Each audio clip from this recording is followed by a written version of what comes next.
tetragrammaton.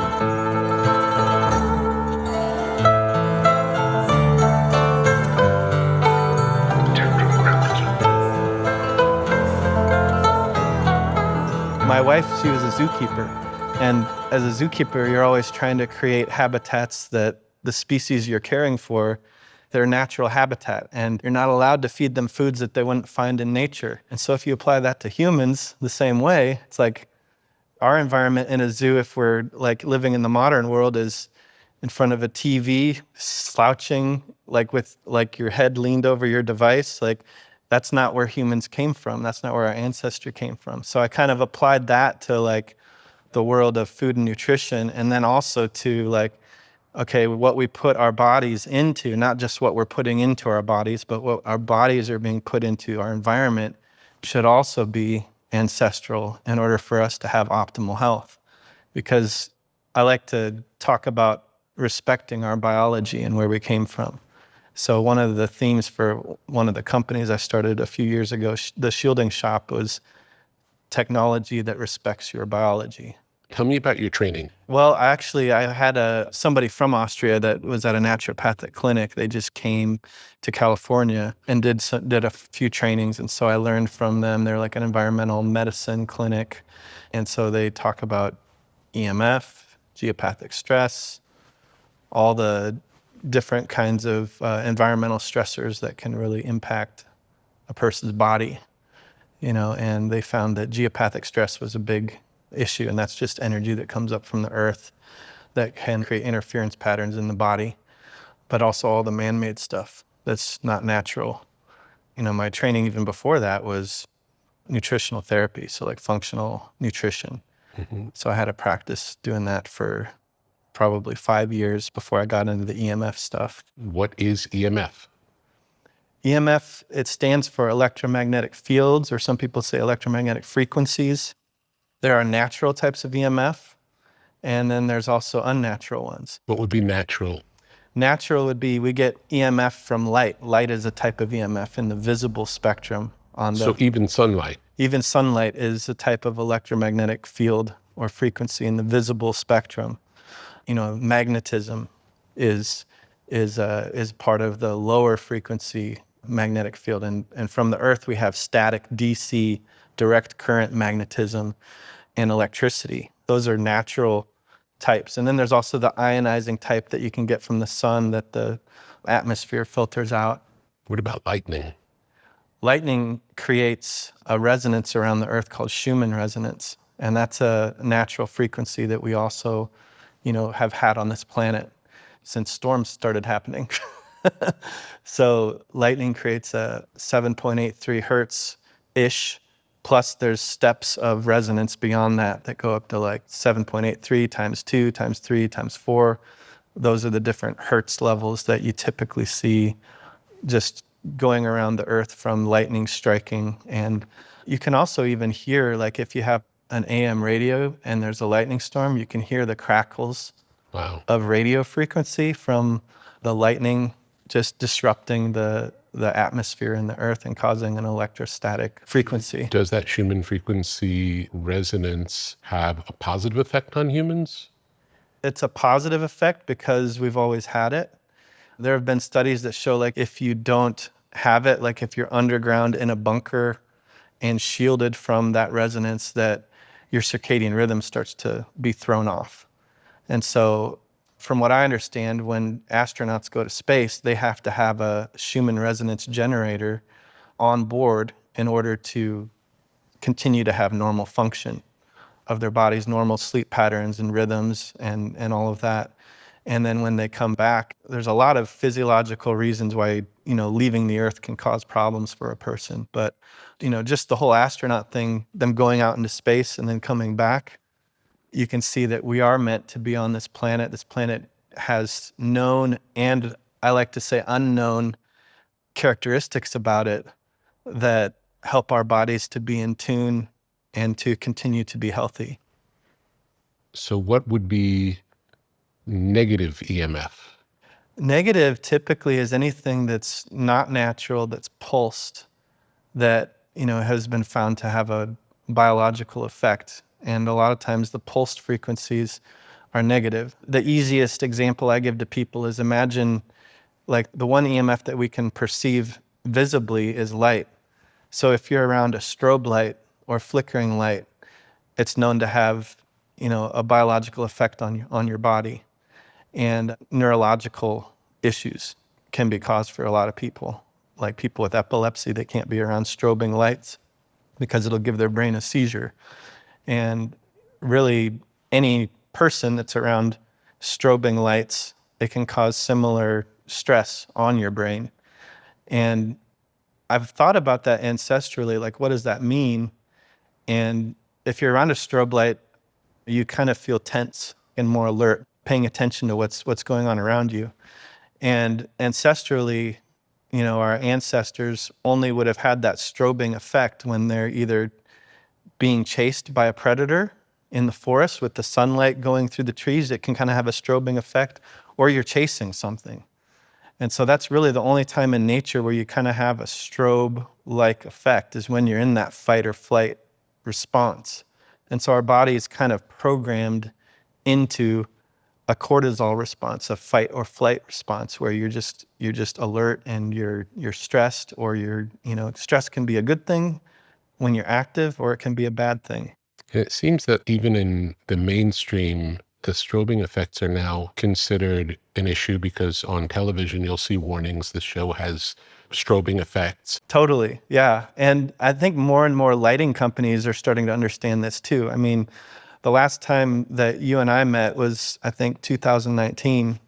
Like even back then, I was one of the few that I remember talking about flicker being an issue. I never heard anyone mention flicker before you. Yeah, just talking about how that has a physiological effect on the body, and that can be something that's really stressful for the brain. So which lights have flicker? Well, it's interesting because it depends. There's now a lot of the people that are designing the lights, even with LEDs, are noticing the flicker issue. And so that's evolved since 2019 when I first started talking about it, to where nowadays, like, there's companies that are offering flicker-free options for LEDs. If we went to Home Depot and just bought a bunch of bulbs, would they likely flicker?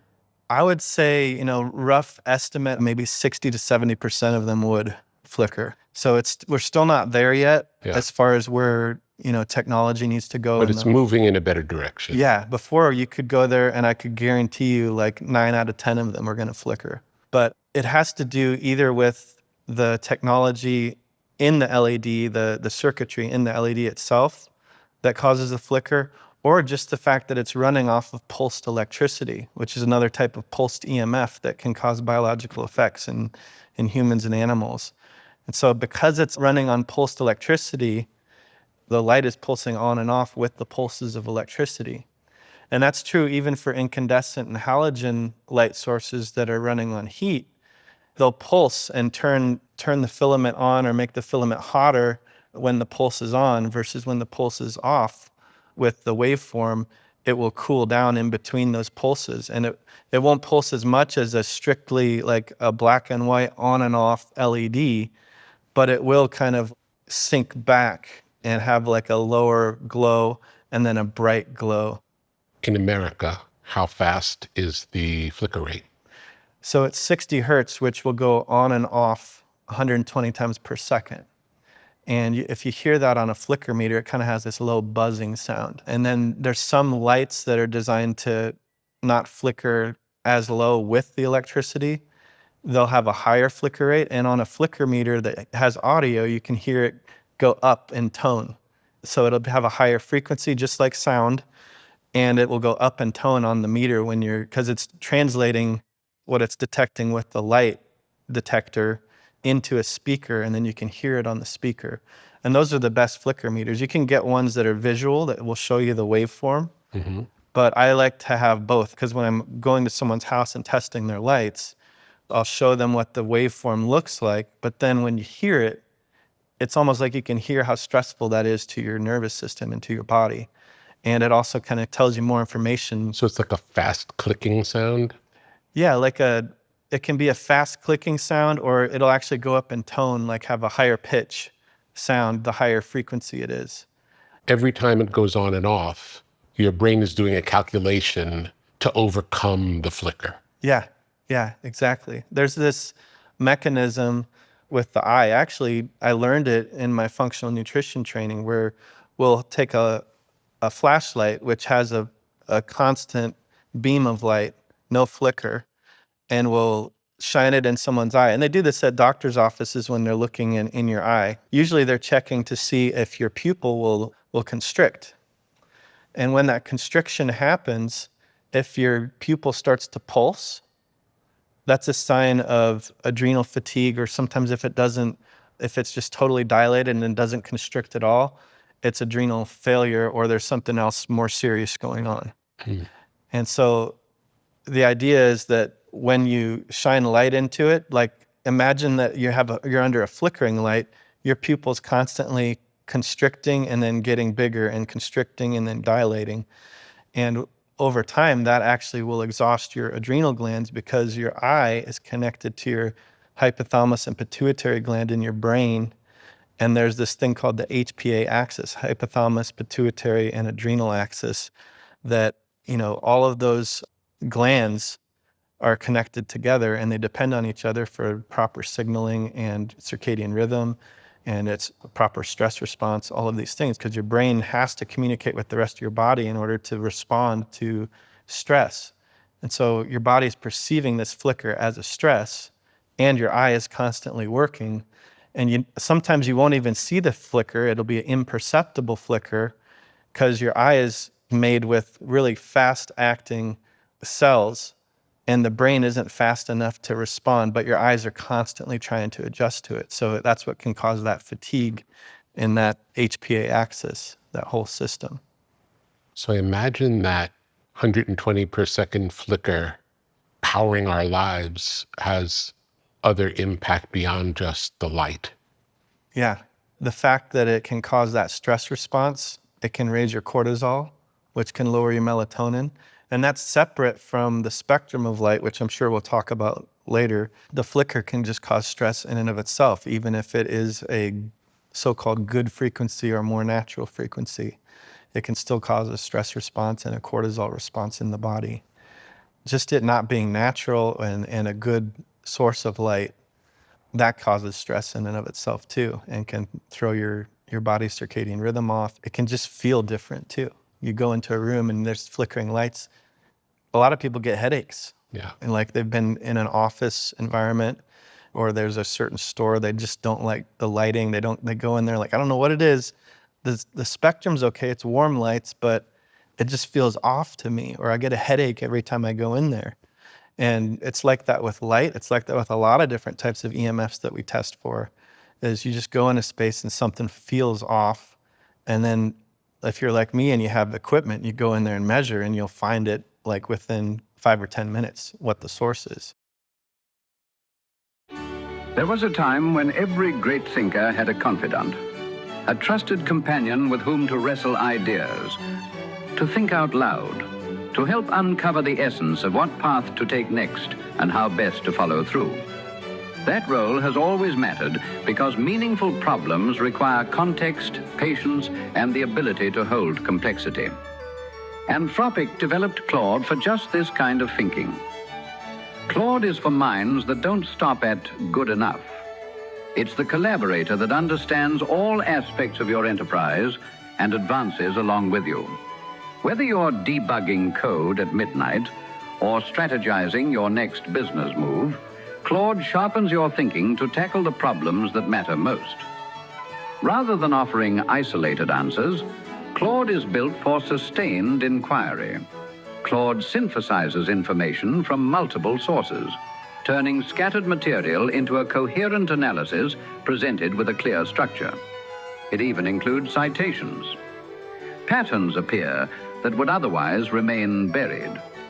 Claude operates with continuity by securely connecting to professional tools, documents, calendars, and project platforms. At its core, Claude reflects a different philosophy of artificial intelligence, one that emphasizes collaboration over automation, depth over immediacy, and thinking with rather than thinking for. For problems worth solving, get started with Claude at claude.ai/tetra. Try it today.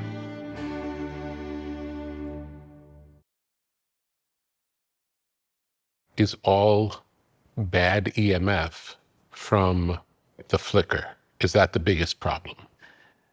It's the flicker, the pulsing, and then also the chaotic waveform that you can see on electrical instruments like an oscilloscope or a spectrum analyzer. You can see that the wave looks choppy, it looks different, it's rhythmic.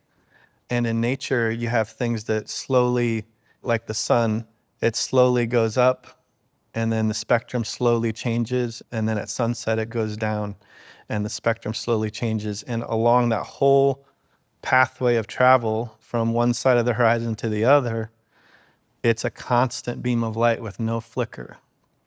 And so that's what we get from nature, is things aren't drastically changing.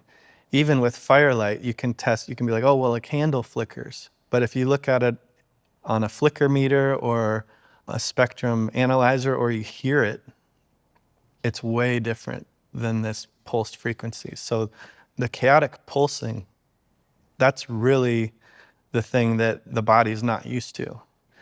In nature, we're just used to consistency, DC energy from the earth. It's constant electrical flow. You get negative ions from the earth when you touch your bare feet to the earth, and you're electrically connected to the earth, or you're in the ocean. You can get negative ions, which have a positive effect, ironically, on the body. And it's all just a wave of good energy that you can get, whereas these pulsed energies are foreign to the body, and your body perceives it as stressful. Just like if you think about pulsed electricity, like if you've ever had electrodes connected to your body, or, with a defibrillator, they restart a heart, they pump like a big pulse of energy into your body, and it causes this involuntary muscle contraction of the heart. Or with the electrodes, it does it for your muscles. And that stimulation will cause your body to contract, or your muscles to contract.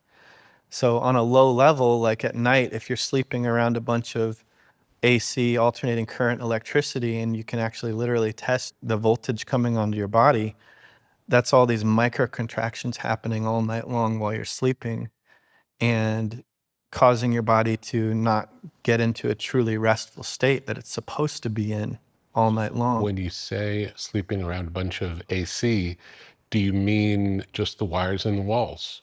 Yeah. Everywhere we go, there are AC wires in the walls. Most beds are against a wall that has AC in it. Yep. So it's a constant issue that we deal with. Yeah, it's a constant issue that most people are, dealing with. And it's not just that it's 60 hertz alternating electricity. There's also other frequencies that can ride on that waveform and cause what's like electromagnetic interference for the body. So you're a great person to talk to about this, because one of the things you do with recording is you got to make sure you have a clean ground. You got to make sure that your environment, your recording environment, is very clean, so you get the nice sound that you want. So a lot of the products that are out there are designed to protect the sound quality. A lot of the recording products out there, and even power cables, they come shielded. They're shielding that, they're protecting the signal or the recording device from having any electromagnetic interference or radio frequency interference. And we're treating these electronics like very precious things, which they are when you're recording beautiful music.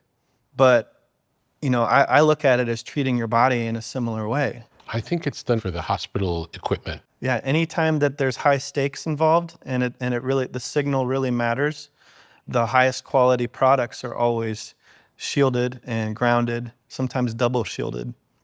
So if we're thinking about like how your body runs on DC electricity, that's how I think about it with people, and I explain it to people, is that you need to be protecting your own electronics in your body and shielding your body from that, because it's a very intricate and dynamic system that has just subtle frequencies, subtle communication from cell to cell, from neuron to neuron. And there's all sorts of different ways that are known and unknown in the body. We're always discovering something new every single day in the medical field about how the body works, how the brain works. And the overall philosophy I have with everything that I do from an EMF perspective is just trying to recreate a more ancestral environment for people so that we can tap into some of these dormant healing responses that we don't even know about. But we see real results with people who track their sleep, who track their nervous system, their brain waves, and we see things calm down. We see people get deeper sleep, more REM, when they're in that more protected environment where their bedroom's shielded from radio frequency, wireless radiation, and the 60 hertz AC, and we have them in a low magnetic field environment so that there's not anything that's impacting them that shouldn't be there. So what I'm hearing you saying is that there's a delicate electric system in our body, and these heavier electric systems from around us can throw off those natural systems. Is that right? Yeah, that's correct. Okay. When did we first learn about the downside of external powerful fields? Well, it first started in the late 1800s when Nikola Tesla created the AC electricity. There's a book called The Invisible Rainbow where the author kind of goes through the whole history of electricity and how it was introduced. And in that book, they talk about how, like, even before we had pulsing electricity, there were instances of people throughout history who got sick during lightning storms. And so even those pulses of electricity that were natural were causing symptoms in some people. Some people get a sore leg before a storm comes. And so our bodies are very in tune with the natural environment, even when there's some disruption in the natural environment that's some kind of interference. After the introduction of electricity, it took about 30 or 40 years before it became real widespread. But then in around the 30s and 40s, we had a lot going on in our world. Industrialization, new chemicals that were coming into like be more common in our everyday life. It's really hard when you introduce so many new things to blame it all on one thing. Yeah. But one of the things that we did have happen was electrification. And there's a great book called Dirty Electricity, where there's this doctor, he's an epidemiologist, someone who studies large populations and sees patterns in those populations. And the people that first got electricity, he documents in that book, like different cancers, fertility issues, and things like that happened in the areas, the pockets where we introduced electricity first. Are some people more vulnerable to it than others? I think in general, there's always going to be vulnerable populations in any group that you're studying. But what I would say is that children are definitely a more vulnerable population, just simply because of their physiology and their anatomy. Their brains are thinner, like it's easier to penetrate into the brain. And then just people who are generally sicker, they have more oxidative damage that's happened and taken a toll on their body. And that's one of the main mechanisms of action, is that EMFs, they don't have to be ionizing to cause physiological damage. I don't know what that means. So ionizing is typically, a physicist will say, ionizing radiation is this type of radiation needs to have enough power to move an electron off of its space. And that's the only way that EMFs can do damage. That's the traditional viewpoint. But it's not true. It's the only way that ionization can do damage to a cell, but we have to define damage. And I like to think of things more in terms of like what's optimal. And if something is suboptimal and it's causing some kind of deviation from normal that leads to something that can cause damage, then I think that's causing damage by default. Mm-hmm. And so what happens is When voltage hits a cell, every cell has these little gates on them called voltage gates. And when that energy hits the cell that is a pulsed voltage, it opens the gate and lets calcium or different minerals flood into the cell, and it interacts with nitric oxide and superoxide, these different chemicals in the cell, and creates oxidative stress with this molecule that will be created called peroxynitrite. And that's basically a free radical. You hear about oxidative stress. When you oxidate something, you're making it age. And so you're aging your cells more and more the more oxidative stress that you have. And so EMFs have been known and studied to cause this type of oxidative stress. And every cell in your body has these voltage gated channels, and they're concentrated in the heart and in the brain. And you see in a lot of the literature, what are some of the main issues we're having in modern day? We're having cardiac issues. We're having brain issues with Alzheimer's, Parkinson's, neurological stress, autism, those types of things. How many homes have you looked at and made suggestions for how to repair them?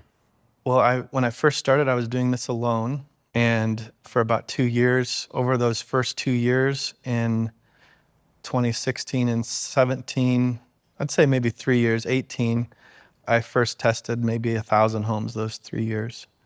And then I started training other people. So I have a team of about 5 people. We travel all over the United States and do testing, sometimes in Canada, sometimes in Mexico. And altogether as a company, I think we've probably tested over 5,000 homes. In 90% of these 5,000 homes, do you find the same problems, or there's some issues that are like almost every home has this issue? Yeah, definitely. There's very similar issues in most homes. You could almost put them into different categories as you test. When you go in, you don't know what's there until you start opening the Pelican case and pulling out all the equipment and testing. But a lot of times we can tell what we're going to find based on the symptoms. Just experience. Yeah, just on the experience, visually looking and seeing like how close a property is to a power station or power lines, or what neighborhood it's in. Now I've started to be able to tell from that, like, oh, they're going to have this issue because we know these cell phone towers are on that hill over there, or they're in the neighborhood that's close to where we've detected issues with ground loops in the neighborhood that cause large magnetic fields. And so just like if you have a ground loop when you're recording, there's going to be a buzzing sound. That buzzing is coming from an imbalance in the ground, and you have to fix that with a ground loop isolator or something to get that buzzing to stop. That buzzing is actually a magnetic field that you have to stop from looping around and going a direction that you don't want it to go. And so we find that in whole neighborhoods where the cable companies come in and they've grounded something incorrectly, and we have to put in ground loop isolators in strategic locations in order to stop the whole neighborhood from having magnetic fields.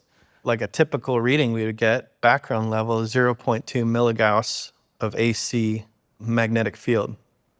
And some neighborhoods are in 10 to 15 milligauss range. So 5 times to 10 times. Yeah. And there's studies even endorsed by the World Health Organization that talk about 0.9 to 3 milligauss being in the range where you start to get childhood leukemia elevation in those ranges, from 0.9 all the way up to 3 to 4 milligauss. Other than your testing, when you buy a new house and do an inspection, these are not things that are normally tested for, is that correct? That's correct. I mean, there are a few things that a normal inspector would find that just by happenstance, just by chance, with things like wiring errors. So a lot of the things that we find in homes, if there's a wiring error, many times that will cause a magnetic field issue, just because of the energy of the current on the circuit going in the wrong direction back to the panel, so it's not canceling out the magnetic field.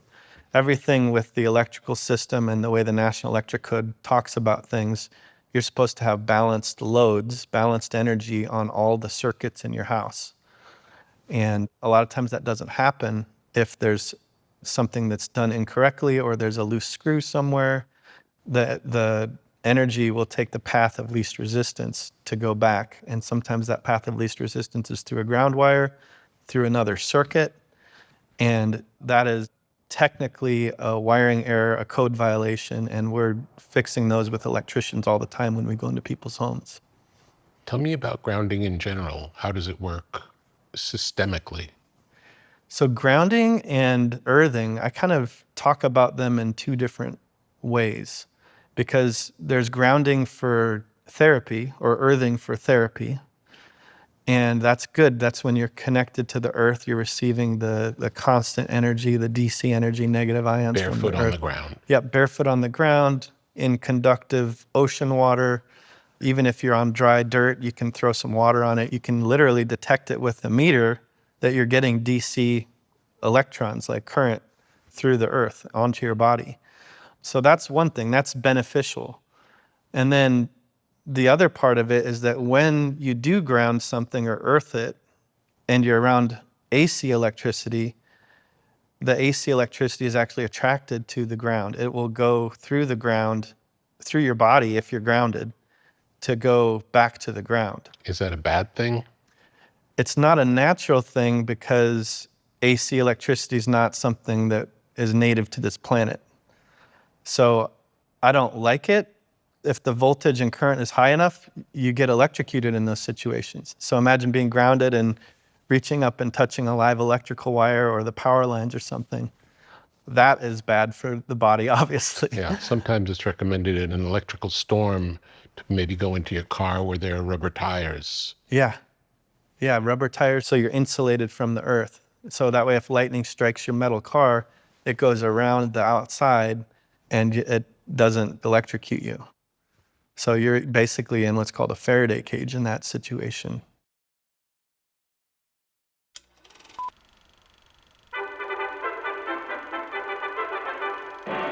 As nutrition science advanced through the mid-20th century, researchers began to understand that modern eating patterns, limited variety, processed foods, and time constraints could leave small but meaningful gaps in daily micronutrient intake.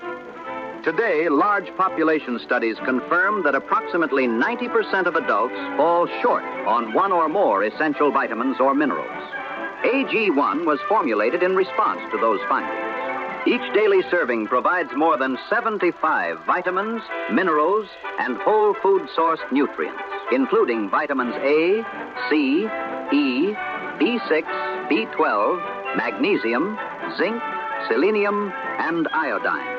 A scientifically developed formula backed by nutrition research and delivered in forms the body can readily access.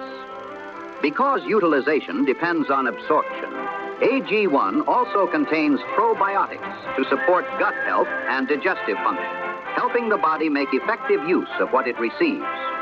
AG1 contains no gluten or dairy, uses no genetically modified ingredients or artificial sweeteners, and is suitable for a wide range of dietary approaches, including plant-based, paleo, keto, and low-carbohydrate diets. Available in single-serving packets for when you're on the go. Manufactured under strict quality controls, every batch of AG1 is tested to confirm its composition, nutrient levels, and the absence of contaminants, ensuring reliability from one serving to the next. It's no wonder AG1 is trusted by the world's top athletes and experts. What was once a futuristic concept, daily nutritional support in a glass, is now the result of applied science. Learn more at drinkag1.com/Petra. Do it today.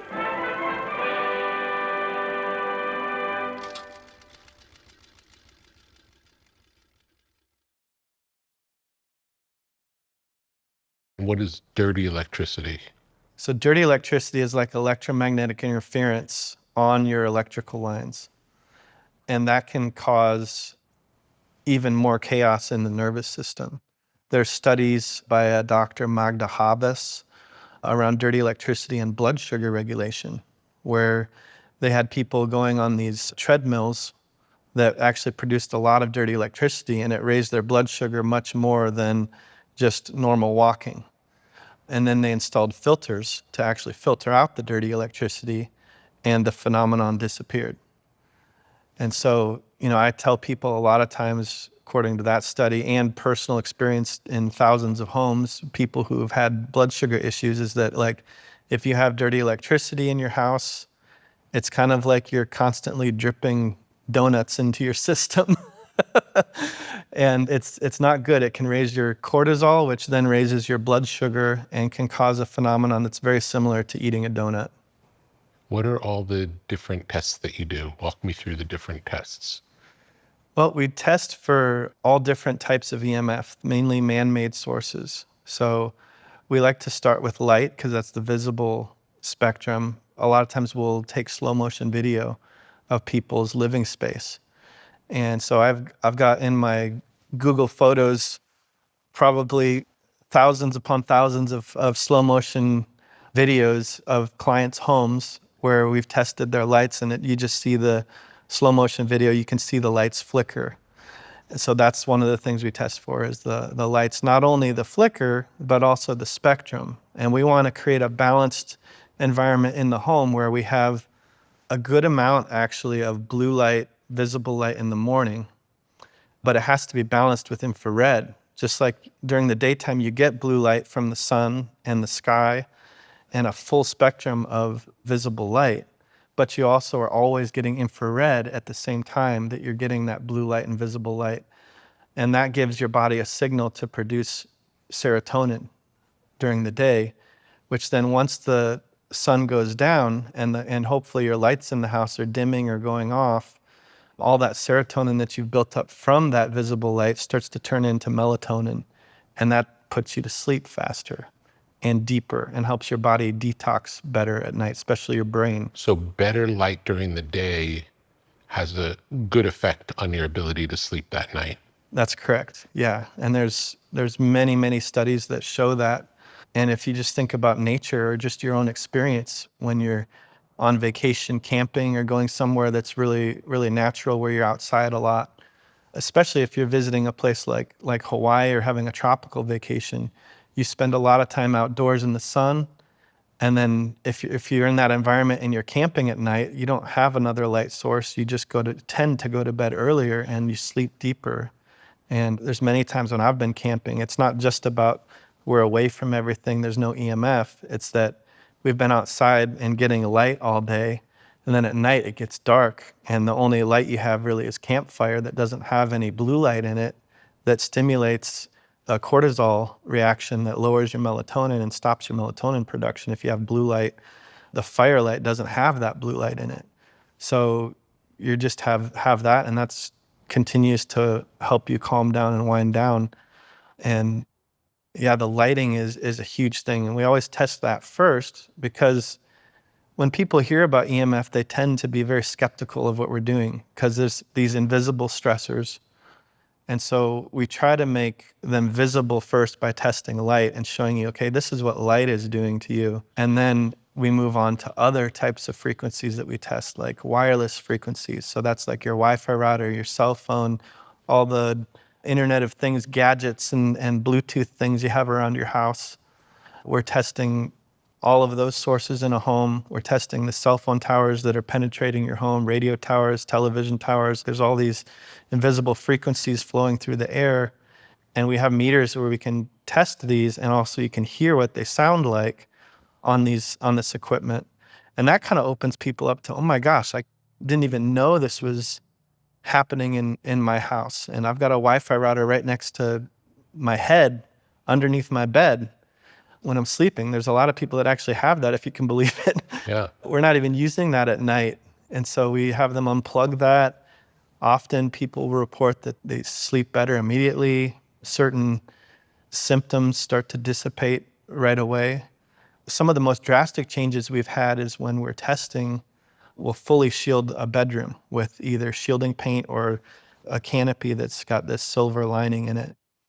And, we've had a few people women who've even gotten off of their thyroid medication within a week or so of doing this, simply because you're removing a stress, something that was really stressing their body and causing inflammation that was leading to a flare-up for their autoimmune tendencies. What's interesting about these things is that the stress may seem low level, but because it's constant, it ends up being really profound. Especially with sleep. And that's where we really focus a lot of our time and energy on is the sleeping environment. There's so many things we can do for our health, but if you think about what does your body do to recover, it's always sleep. Sleep's the number one time your brain is detoxing. Your body's going through these cycles of maintenance at night while you're sleeping. Your brain is resetting. A lot of brain science shows how important sleep is to your brain recovery every single day. That's your body's number one biohack. It really is just sleep in and of itself. So anything we can do to optimize sleep and the bedroom environment is like paramount because that's the number one healing time. But also, it's also a huge chunk of your life. If you think about it, if you start from a baby and you live until you're 100 years old, you spend about a third of your life. So that's 33 years in the same spot. And that's either going to be a place that's healing you or not helping at all or harming you even. And so if we can make that a place that heals people, then that's when you can really compound the results over time, is you have more and more time of healing throughout your life every single day. And also I have 4 kids and 1 more on the way. With kids, a lot of times it's really hard to get them to eat what you want them to eat, what you know is good for them, or to take the supplements or do the therapies and things like that. But if you make their room a safe place that's a healing place, it's 100% compliance. They just go in there, they sleep, and you don't even have to think about it. It's 100% compliance for anybody that takes that step to make that a healing space. Is you're automatically getting it just by going in there and being protected from the wireless, from the electric fields, from the magnetic fields, and from the dirty electricity. And then during the day, we're making sure the lighting is optimized for day and night. How are the conditions different in a rural place versus a big city? It can be pretty drastic. Even places that are more rural, you still have to deal with the house wiring because everybody's got electricity. So that's usually always pretty much the same. In the big city, a lot of times you're squished together with a bunch of other people living around you that are all using their devices. And so a lot of times if you're in an apartment complex or a condo, you have to deal with everyone else's Wi-Fi radiation. You also have to deal with them all using their cell phones and their microwaves and all of these different things. And if their unit has a wiring error, sometimes you can have all the wiring in your condo or your apartment perfect, but the neighbor has an issue and that can penetrate into your living space. So we've had some customers, some clients where we've fixed everything in their house. We don't know if it's coming for sure from your unit or the unit next to you, but we'll get it as low as we can. And then we just kind of have to live with that. And then there's some things that we recommend that they do to help their body deal with that stress. But living in the city presents more problems just because you have more electricity, more connectivity. All the telecom industries are competing for better signals, and there's more signals. So you can feel it. A lot of you can feel it when you go into the city, but you can also see it on the equipment when we're measuring. Are there ever cases where there's an electrical problem, you can't fix the electrical problem, but there's something else you can do that mitigates the problem? Yeah, so the first thing that we do is we try to see if we can remove it or replace the problem. And by that, a good example would be like, okay, someone has a CPAP machine and it's plugged in, they have to use it at night. We'll replace the cable on their machine with a shielded cable. And that makes it so that there's not as much electricity coming to their body. And you can test that and see that that's the case. Yep, you can see that that's the case if that's a problem. So that'd be something where we can just replace some cables. We do that in people's offices all the time. A few months ago, I tested Dr. Pompa's desk at his house, and his voltage was over 5.5 volts, 5,500 millivolts. After we replaced everything with shielded cables and shielded power strip and everything, even lamps on the desk can cause electricity coming onto the body. We got that down to below 300 millivolts. So that's like a huge reduction. And that's without changing the wiring in the walls. Yes, correct. That was just external. Now, if we wanted to get it all the way down to zero, we could, but we might have to paint the back wall and ground it. And then also like put a grounding mat under the floor of where he's sitting. And that would block the rest of whatever is coming in. So with electricity, we can usually get that all the way down to 0.000 on your body. So you're not exposed to any of that, you know. And I'm always developing more products. I probably got like 30 in queue right now of things that we commonly see in people's homes where it's just like, okay, there's no solution for this, so we have to create one. And so we've created different types of power cords, anything in the office that can be shielded and grounded. We have that, you know, we're developing those if we don't have them yet. But number one is replacing and removing the original. And then if you can't do that, then we go to either filtering or shielding. So with dirty electricity, we talk about filtering those frequencies out. Usually there's several different companies we use. We use Stetzer filters or green wave filters, or there's a company called Static USA, and they have whole house filters. We'll usually start with a whole house filter. And what that does is it takes the messy, dirty electricity and the chaotic sine wave. If you're an electrical engineer, you'll often notice a chaotic sine wave on your main AC electricity, and it cleans it up. So it makes it so the electricity runs more smoothly. It'll do what's called power factor correction, which helps everything run more efficiently. And then it'll also help to get rid of that noise that's on the line.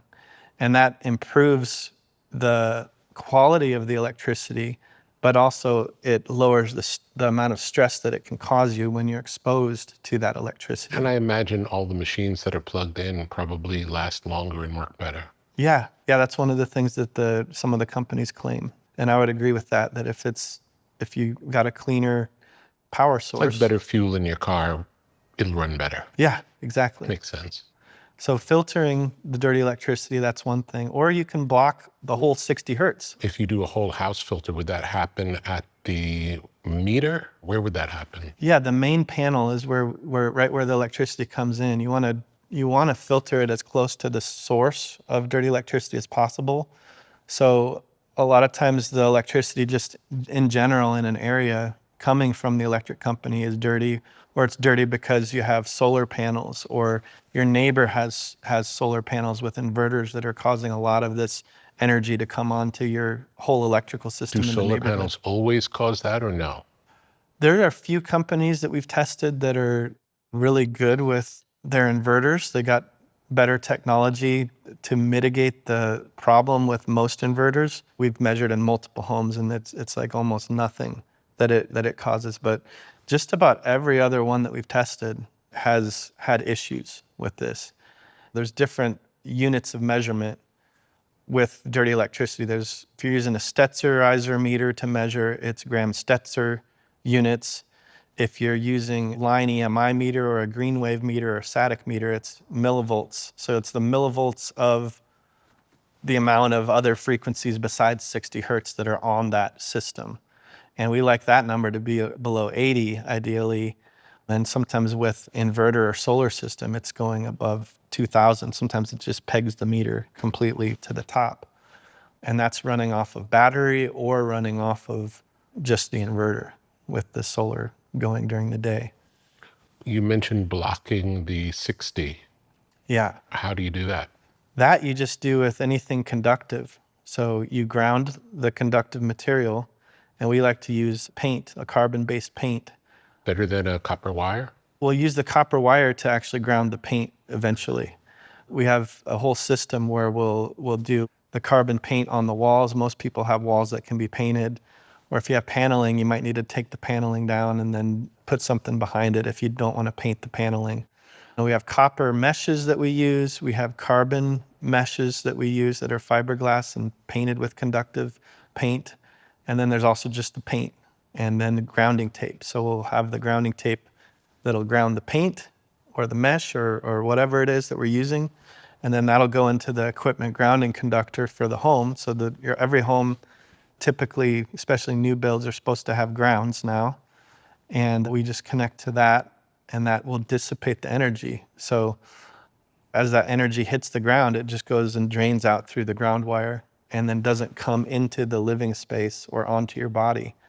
And that's how we can block that. And when you block the 60 hertz, it also blocks the dirty electricity because that's riding along the 60 hertz. I see.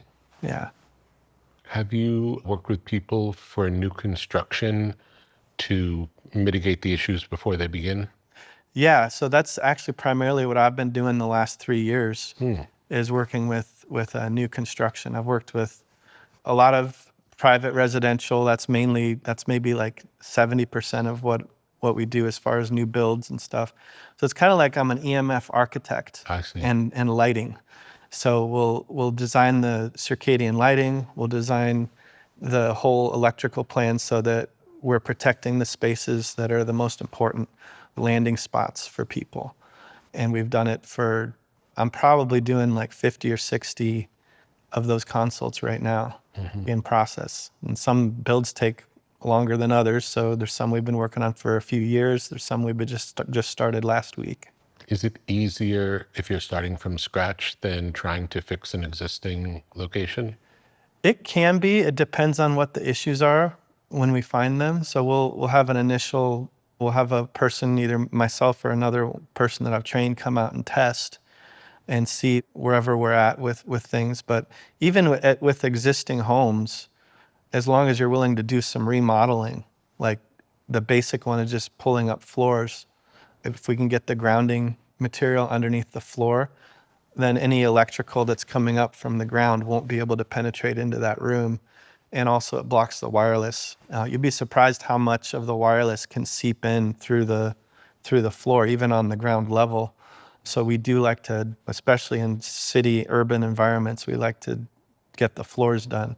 Sometimes you can get away with not doing floors in more rural areas, but we do like to do the full shielding even in existing homes. Have you ever gone anywhere where you look at a place for a new build and say, I wouldn't build here?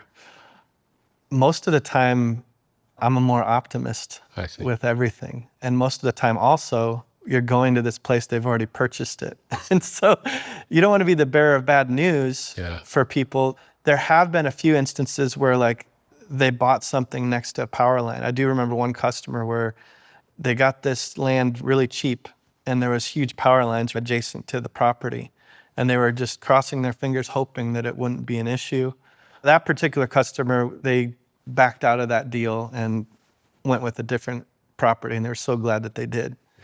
Because there's really nothing you can do for that unless you're willing to spend $100,000 in magnetic shielding, which is a whole different animal. Way harder to shield a magnetic field from power lines than it is to shield wireless or electricity. Being near power lines is always bad? Well, if they're the big ones, I would say, like the big transmission lines that are like cutting through like hillsides and like knocking down trees to run these lines somewhere. If you're near those kind, then it's pretty much always bad within like 200 yards of them. You have to measure every time that you're considering property. And if you see those lines, that's something that's a red flag. You want to get a meter out there and measure how much of the magnetism is actually, how far does it go out?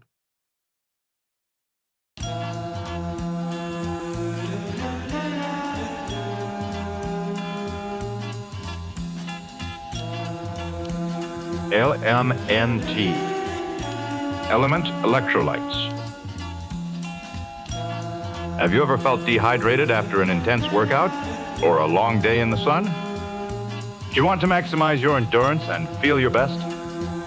Add Element Electrolytes to your daily routine. Perform better and sleep deeper. Improve your cognitive function. Experience an increase in steady energy with fewer headaches and fewer muscle cramps.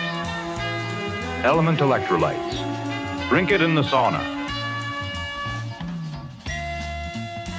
Refreshing flavors include grapefruit, citrus, watermelon, and chocolate salt.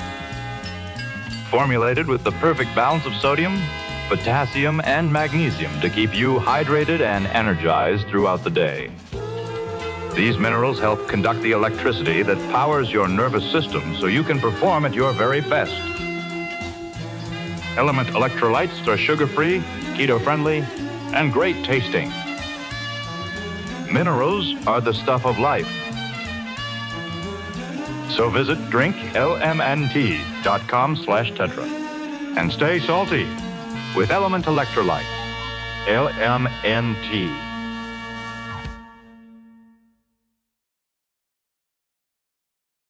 For things like wireless, whether it be Wi-Fi or cellular, could there be frequencies used that we do better with? Could they even be healing frequencies as opposed to hurting frequencies? That's a good question. So, I've heard a lot of people talk about different types of frequencies that could be used for healing frequencies. I just haven't seen any that actually communicate the amount of data that we need to sustain the system that we've built around these chaotic frequencies.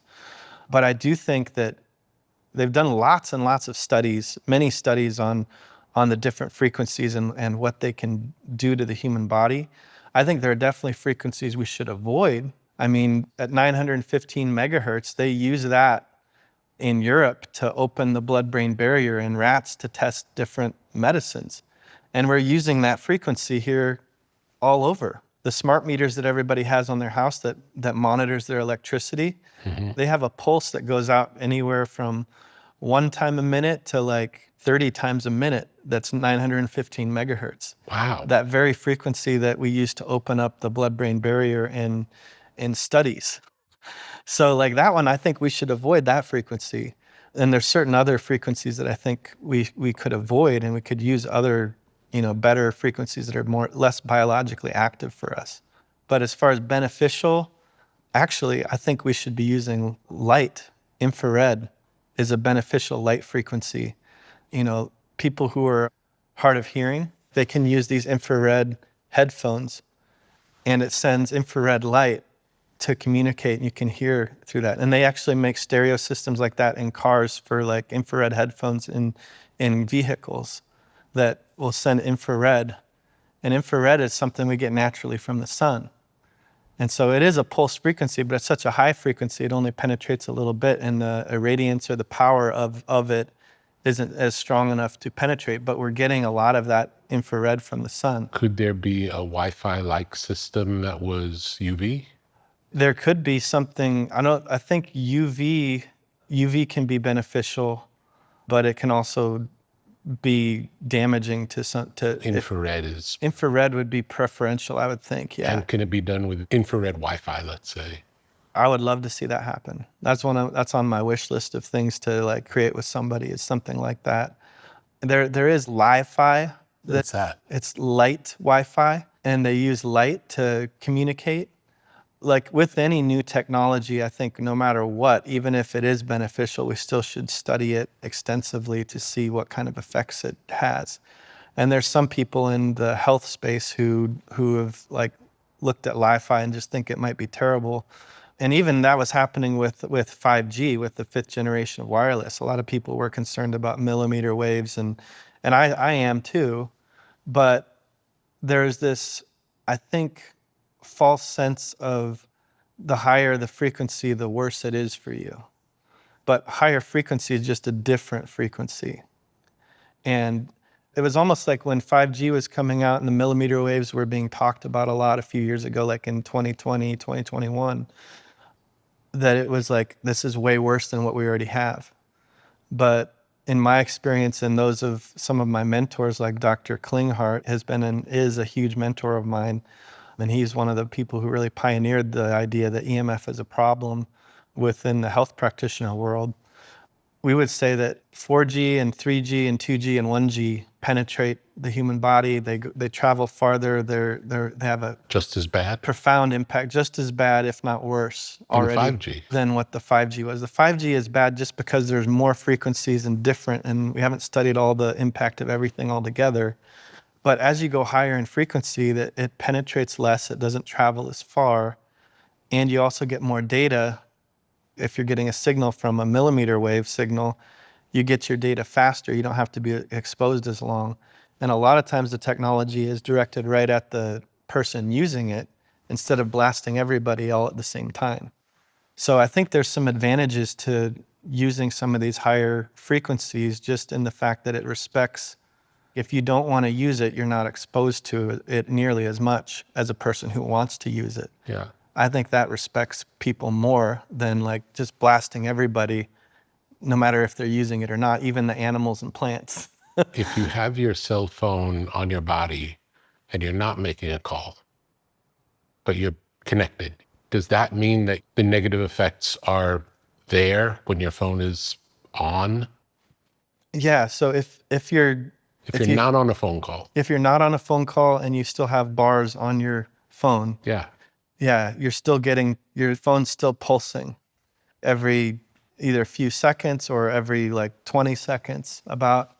It's pulsing and checking in on the tower and also updating your apps. If you turn your cellular data off on your phone Or airplane mode? or airplane mode, cellular data is the first step. That won't ping and update all the time. It might only do it like once a minute instead of like once every 20 seconds or maybe once every 5 minutes. They're always changing phones. So I don't know, like last time I tested it was like once every 5 minutes or something. But if you put it on airplane mode and make sure that your Wi-Fi and your Bluetooth are both off, completely off, not just grayed out on the iPhone, but black, then you can carry your phone around with you and you're not going to get any RF signal at all. There's no radio frequencies, no wireless radiation at all in that mode when you're on airplane mode. Most people leave their Wi-Fi and Bluetooth on all the time. Uh-huh. And if they're not using them, are you still getting bombarded by those frequencies? Yeah, there are some routers you can get called eco Wi-Fi routers that only turn on when you're connected to them. But 99.99% of other routers, besides that particular one, it's just bombarding you constantly, whether you're using the Wi-Fi or not. And does the eco Wi-Fi work as well as the non-eco Wi-Fi? It works for basic things just as well. And it depends. There's some eco Wi-Fi where it'll pulse once every second instead of 10 times every second, like a normal Wi-Fi router or more. And that's like a way for it to be eco, is it's not giving you as many pulses. The other way for it to be eco is that maybe it will pulse just as much, but it will only stay on when you're on. So that version can have theoretically just as much connectivity as, like, okay, say you're doing a Zoom call and you want to make sure you're not choppy. So when it's on, it's on. But then when you disconnect, it'll shut off automatically after. And you have to disconnect. It won't shut off when you're not using it. You have to disconnect from it. Is that correct? I think that when it's not getting a ping from your computer, like you can shut Wi-Fi off on your computer, and that basically would be the disconnect, right? So like if you shut your Wi-Fi off on your computer, it stops pinging your router, and then I believe that's when it was shut off. But if you have another device connected to it from the house, I mean, I guess they're making even toasters now that have like Bluetooth on them. So if your toaster's still connected to it, then it would stay on. I see. Yeah. Are there certain appliances that are particularly offending in terms of bad signal coming off them? Yeah, so one of the main appliances would be pretty obvious, the microwave. And what a lot of people don't realize is it's not just microwaves that are coming off of the microwave, which are also, a type of radio frequency that, basically it just super concentrates into the middle of the microwave and heats up your food. The microwave itself is fairly well shielded, but not nearly as shielded as you would think. Because if you actually take a meter that measures this type of radiation, you can detect the microwave up to, I've been at homes where we've turned the microwave on and then we walk out into their yard and we can still detect the frequency from the microwave like 100 yards away. Wow. Okay, so microwave is a no-no. Yeah. Any other? Well, pretty much any appliance while it's running, it's good not to be a certain distance from it. Anything that has a motor in it. So about 4 to 5 feet away from like dishwashers or fridges when they're on is really important. If you're sleeping on the other side of one of these appliances, especially a fridge. So in other words, if the fridge is on the wall behind the bedroom wall, Yes. that's bad. Yeah, that's bad. Especially if you have a child or someone who's ill, you might notice, I've actually had multiple instances where someone's been sleeping on the other side and their child's not able to sleep very well, or they have some chronic health issue that's going on. And they'll do something so simple as move the bed 2-3 feet and then Off the wall. yeah, off the wall or just to the side, or rearrange the room so it's on the other side of the room the bed is, and they'll resolve the health issue or the thing that was going on. But that's really important just because it's so simple to fix that. And even with the microwave, when it's running, it's not only got that microwave radiation, but it also has a magnetic field that goes about 10 to 15 feet out that you can measure. So before we were talking about in terms of milligauss, 0.2 is what we like to see in sleeping areas.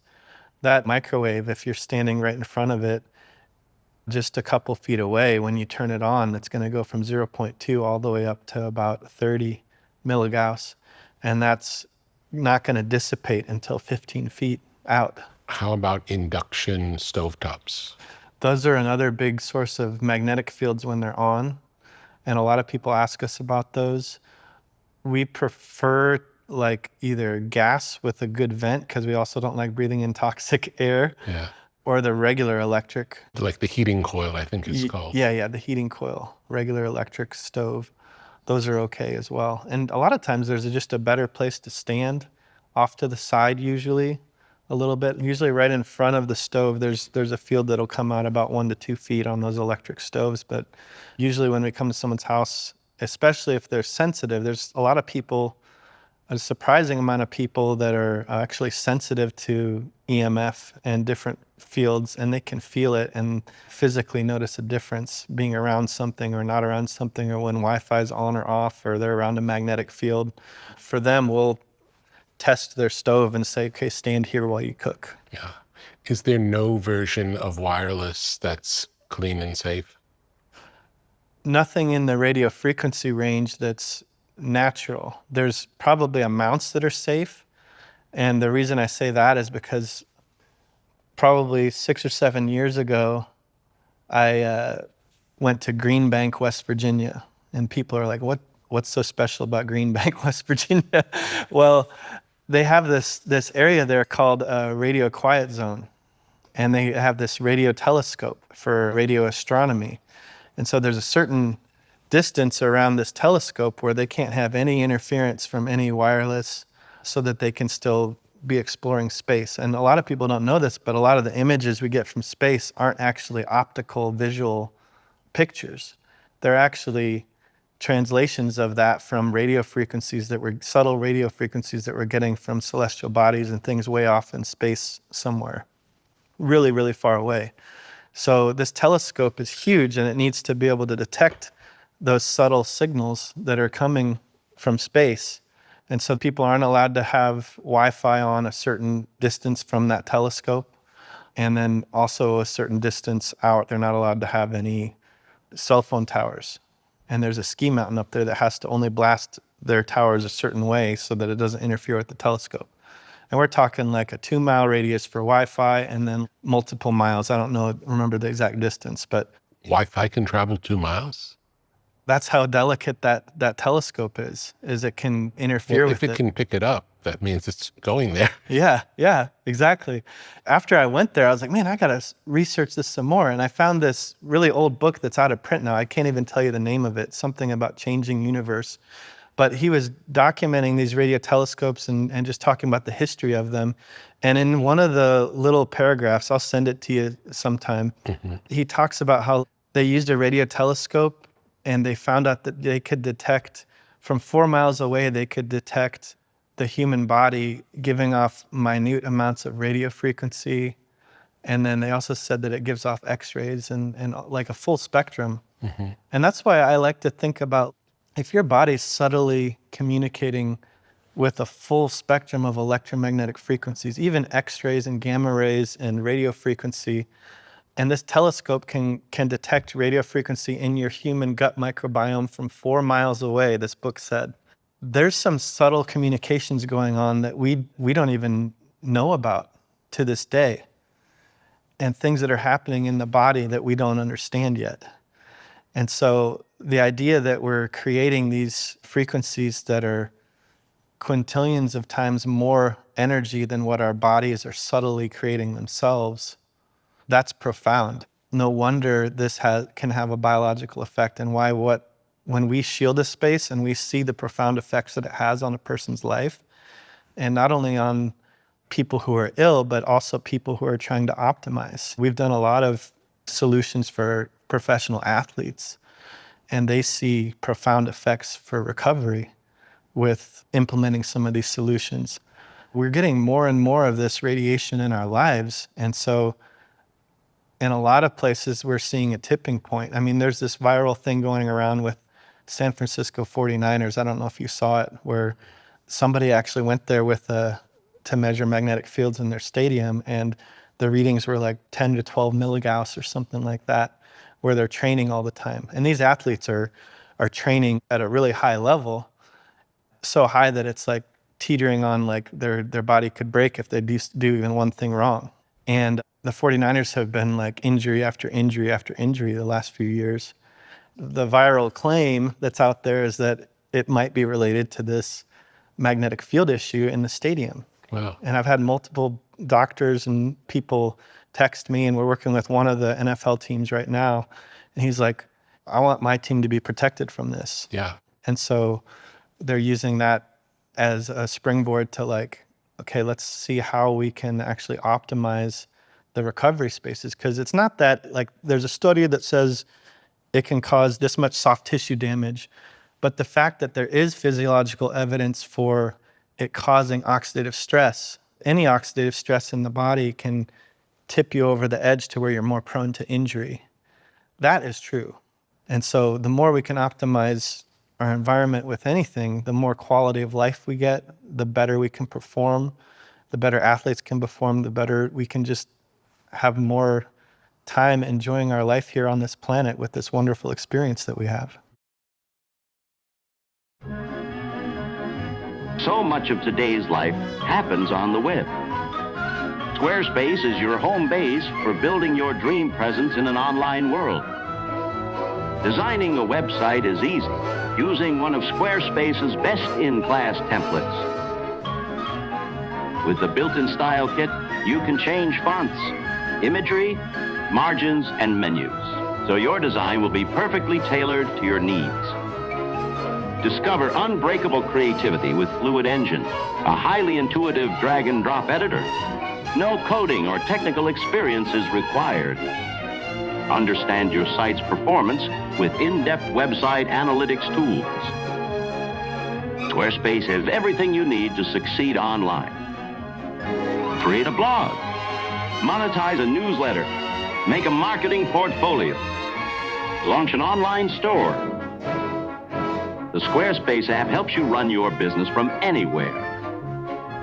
Track inventory and connect with customers while you're on the go. Whether you're just starting out or already managing a successful brand, Squarespace makes it easy to create and customize a beautiful website. Visit squarespace.com/Tetra and get started today. Tell me about batteries and generators. So batteries actually are running off of DC. In general, they're not like as biologically a problem for humans than something that's running off of like normal electricity, like AC electricity. So even the battery that your solar panel attaches to would still be a DC battery? It would store it as DC. The issue with some of the solar systems is they'll store the energy as DC, but then they convert it back to AC, so you can use all of your AC appliances. And it's in the conversion is where the problem happens? Yeah, because there's all these, they call them transients or electromagnetic interference that happens like with that conversion process. And they don't have the filters included in a lot of these systems to stop that from happening. They just dump it onto the neutral wire usually, which is part of your circuitry in the house. And then it shows up in the electric field when you're testing, and that comes onto your body. So if they design them better so that they would actually filter that energy out, then it wouldn't show up when we're measuring an electric field coming off of a wall and the circuitry in the house. Tell me the difference in using a laptop when it's plugged in versus not. So that can depend, like the laptop will run off of a battery when it's unplugged. If you plug it in and the laptop doesn't have a ground prong, a ground wire, and the laptop's not grounded, then that AC energy won't have anywhere to go but onto the metallic parts of the laptop and then onto your body. So it's better to either make sure your laptop is grounded and it has that third prong, or to just charge it and then use it without, and unplug. What's PEMF?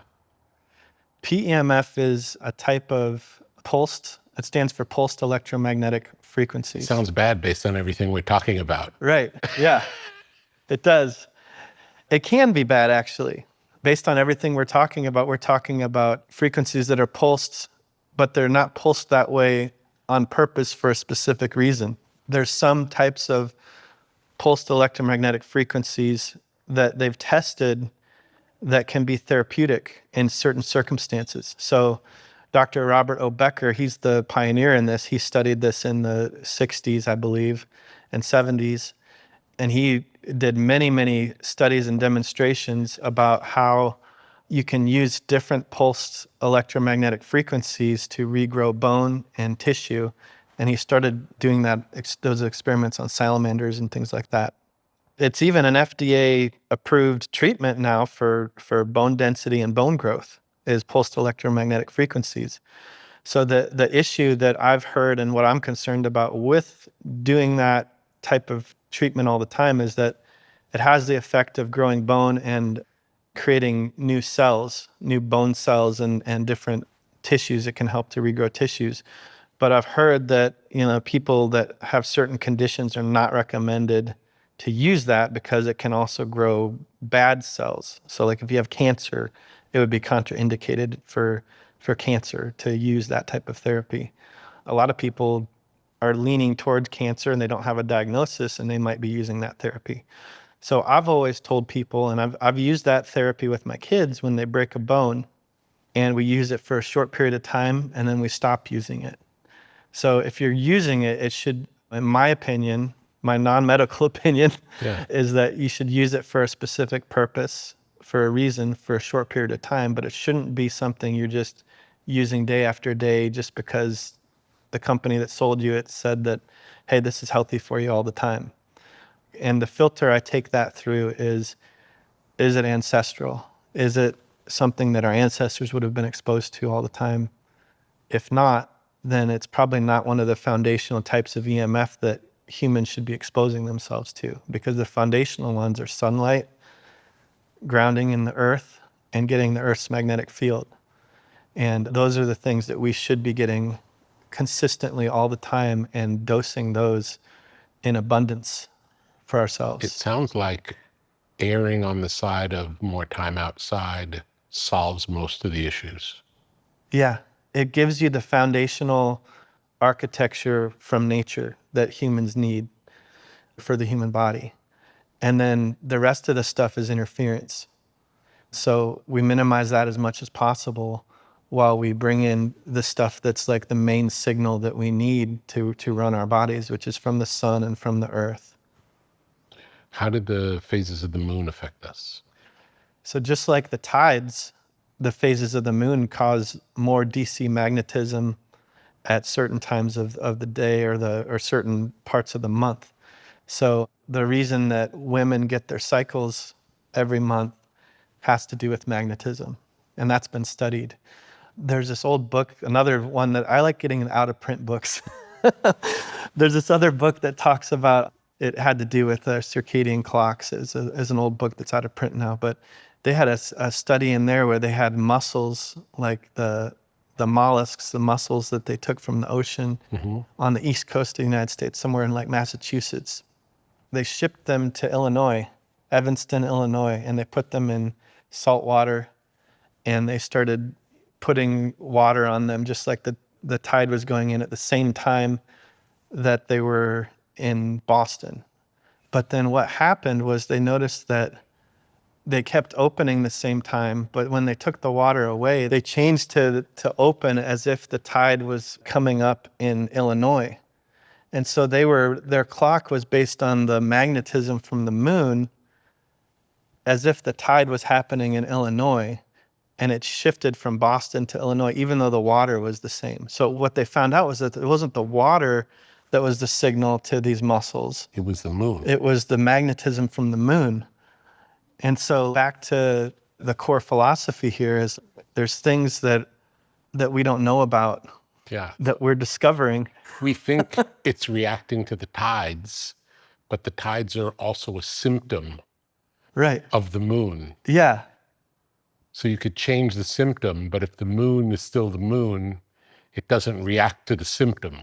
Right, yeah. So I think like with the moon, a lot of times we're not thinking about our physiology being related to it, but with women, it's obvious. There's also a lot of evidence that parasites, when there's a full moon, that's when parasites proliferate the most. And no matter who you are or where you're at, like it's well known that everybody has parasite infections of some sort, and they're part of the ecosystem, even in the human body.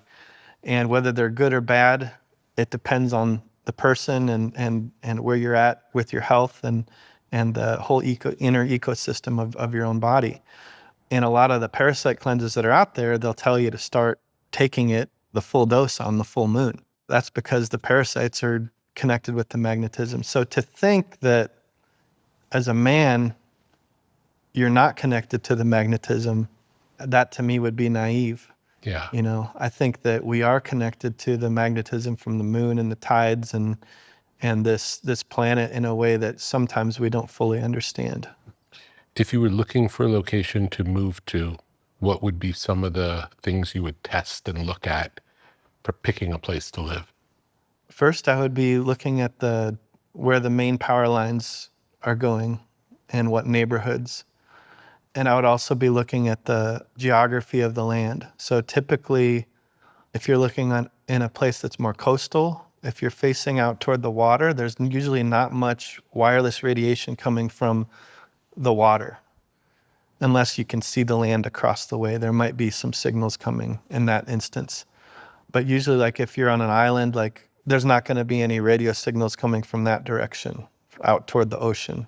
And also, like sometimes we'll tell people like that if you have a mountain behind you, you're pretty good too, because the signals will usually either go over or they're just blocked by the mountain from the other side.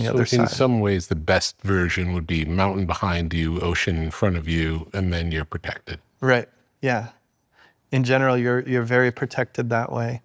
And I always recommend people to get an affordable Gauss meter, and that just measures magnetic fields. So that's the thing that's the hardest to block from an EMF perspective is the magnetic fields. So if you're in a neighborhood that has issues, sometimes it's very hard to mitigate that. And you want to measure at the street and then go onto the property and see if it gets lower as you go onto the property. If it gets higher when you go onto the property, that's actually it's not a good sign, I would say, but it's a better sign than it being high at the street and still high at the house. And the reason I say it's a better sign if it gets higher going toward the house than just staying high the whole time is because if it's higher going toward the house, then that means there's something in the house that can be fixed. But if it's high at the street and continues to be high going onto your property where your house would be or where the house is, it's coming from the street. It's a neighborhood issue. Yeah, it's a neighborhood issue, and it's going to be harder to fix or impossible to fix. Yeah, either hard or impossible. Sometimes you might have to work with the utility company, which is sketchy. They don't always work with you depending on the area. Or you have to work with the cable company who's got coax and ground loops and all sorts of electrical engineering gone wrong in those situations. If electric wires are going underground as opposed to above, is that better or no? It tends to be better because the wires are usually closer together. And when the wires are closer together, they cancel out better. But it's not always the case, because a lot of times the cable company will have an issue and they'll have the lines buried too. And that's more often if there's an issue in a neighborhood and there's magnetic fields, it's more often the coaxial cables for the cable companies that are the issue than the power lines themselves. But overhead power lines in the neighborhood aren't necessarily bad. It's only bad if there's a cable company that's causing an issue, or if you're living in a place like Florida, we see a lot of issues there because the wires that go into the transformers on the street sometimes will get corroded. And then the ground there is so conductive that it'll take the next path of least resistance and go through the ground there. And that can cause a ground loop issue too, when the neutral wires to the transformers are either disconnected or corroded. And that's where the electrical company would need to get involved and test the transformer or multiple transformers in the neighborhood to dissipate that issue and take care of it. Tell me about electric cars. So electric cars, I think they've been demonized in the EMF community a lot, and I can see why. But when you take real measurements, what I've found is that in the front seat, especially in like Teslas, it's about the same as a normal car. Is that true? That's interesting. Yeah. In the back seat, it's a different story because there's batteries back there. And when those batteries have current flowing through them, then there's a higher magnetism that's back there. All cars nowadays have wireless features and radar and all kinds of things like that. So from a wireless perspective, it's not really that much different either. It's just a matter of measuring and knowing based on your model. Like there's different types of electric cars, there's hybrids.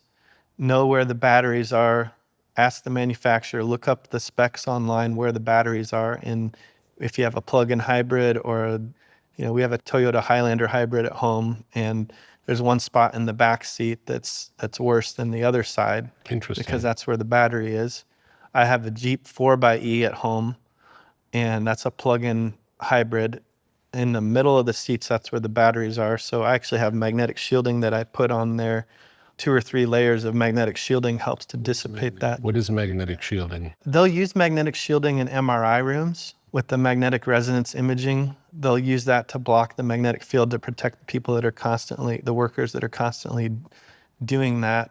So there's special materials and layers of metals that technically they don't block, they just create it so that they direct the energy in a different direction, and they permeate one metal, and then the other metal helps to reflect it a different direction. But there's materials we use from Germany, and we stock them in the United States to block breaker panels and different issues in homes where like the design can't be changed and they still want to make that wall safe. There might be a fridge on the other side of a wall in a build that we're doing, but we'll be like, oh, we'll just put in 3 layers of magnetic shielding there, or they have the electrical coming in on one side, or there's a big Tesla wall there or something, and we'll just totally use that material to block the magnetic field there. And whereas like a normal metal sheet won't do that. Like if you do steel or aluminum, some people think that those will work to block the magnetic field, but imagine you have like a fridge magnet and then you have a nail. Will it go right through the aluminum foil? Yeah, it will. So it's not really blocking that magnetic field. But this other material, if you have enough layers of it, it would actually block that magnetic field from coming through. It's a very specialized material. One of the materials is called mu metal, MU metal, that they use for blocking magnetic fields. But that's a very special material. Are these ideas more mainstream in Germany? Oh, definitely. Yeah, the whole practice of measuring EMF came from Germany. Really? They call it biobiology over there, building biology, biobiology, and Germany and Austria. And then a lot of the research is also out of Russia too. It's more common over there. Doctors are more accepting of it over there, of it as a factor in your health. And the whole idea of shielding a bedroom and completely encapsulating that for me, it came from Dr. Klinghardt, who's from Germany. And he works with many patients who are like the sickest of the sick. They've been to like 30 different doctors, and then they finally come and see him, and he helps them out with chronic infections, autoimmune diseases, brain issues, like all sorts of things. And one of his main foundational protocols is we have to shield the bedroom completely from wireless radiation and from electromagnetic interference to the body so that we can get good signaling and the body can finally have the environment to heal without being distracted from the healing.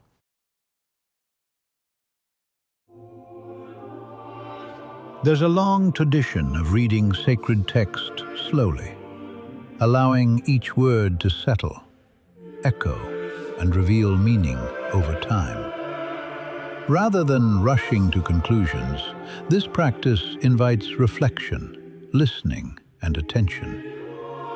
For centuries, this repetition has been used to stay close to wisdom, not by studying words as information, but by receiving them as something lived and experienced over and over again. This tradition is known as Lectio Divina. Emerging in early monastic life, it engages scripture through 4 gentle movements: reading, reflection, repetition, and rest. A short passage is read, a single phrase is held. Silence becomes part of the practice, creating space for insight to surface naturally. Lectio 365 brings that ancient rhythm into the present moment. Designed for modern life, it offers brief, guided scriptural reflections throughout the day. To begin with intention, pause at midday, and wind down at night. The readings are less about information gathering and more for returning to wisdom again and again, letting familiar words meet new moments. A modern way to keep biblical wisdom close, quietly present, steady, and alive within everyday life. Lectio 365 is a free resource. Find inspiration there, now and always. Learn more at lectio365.com.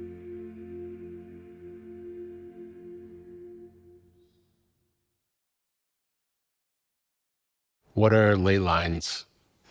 Ley lines are also called geopathic stress. Some people would refer to them in the literature as telluric currents. There's differing conductivity in the Earth's crust where different energies can flow. Is it like a grid? There's also the magnetic field of the Earth that creates a magnetic grid as well. And so if you have a magnetic field, what happens over time is all the conductive material will be attracted to those lines. Just like if you have the little iron shavings and a magnet and you're playing with as a kid, you can see that, oh my gosh, they all go into this line. Well, over time, with the Earth's magnetic field, you have the rock in the Earth's crust doing the same thing. It creates this magnetism that can change slightly over time, but there's more magnetism in some areas than other areas. And they found that just about every ancient culture has some tradition of these ley lines or geopathic stress. The Indian people from India, they have Vastu tradition. Chinese have Feng Shui. The Chinese tradition, they talk about how the earth has meridians. And there's this practice called earth acupuncture, where they actually will stick a metal stake in the ground to change the energy or the meridian of the earth. And in Feng Shui, they do that to move the energy in different directions so that it's more healthy in that area.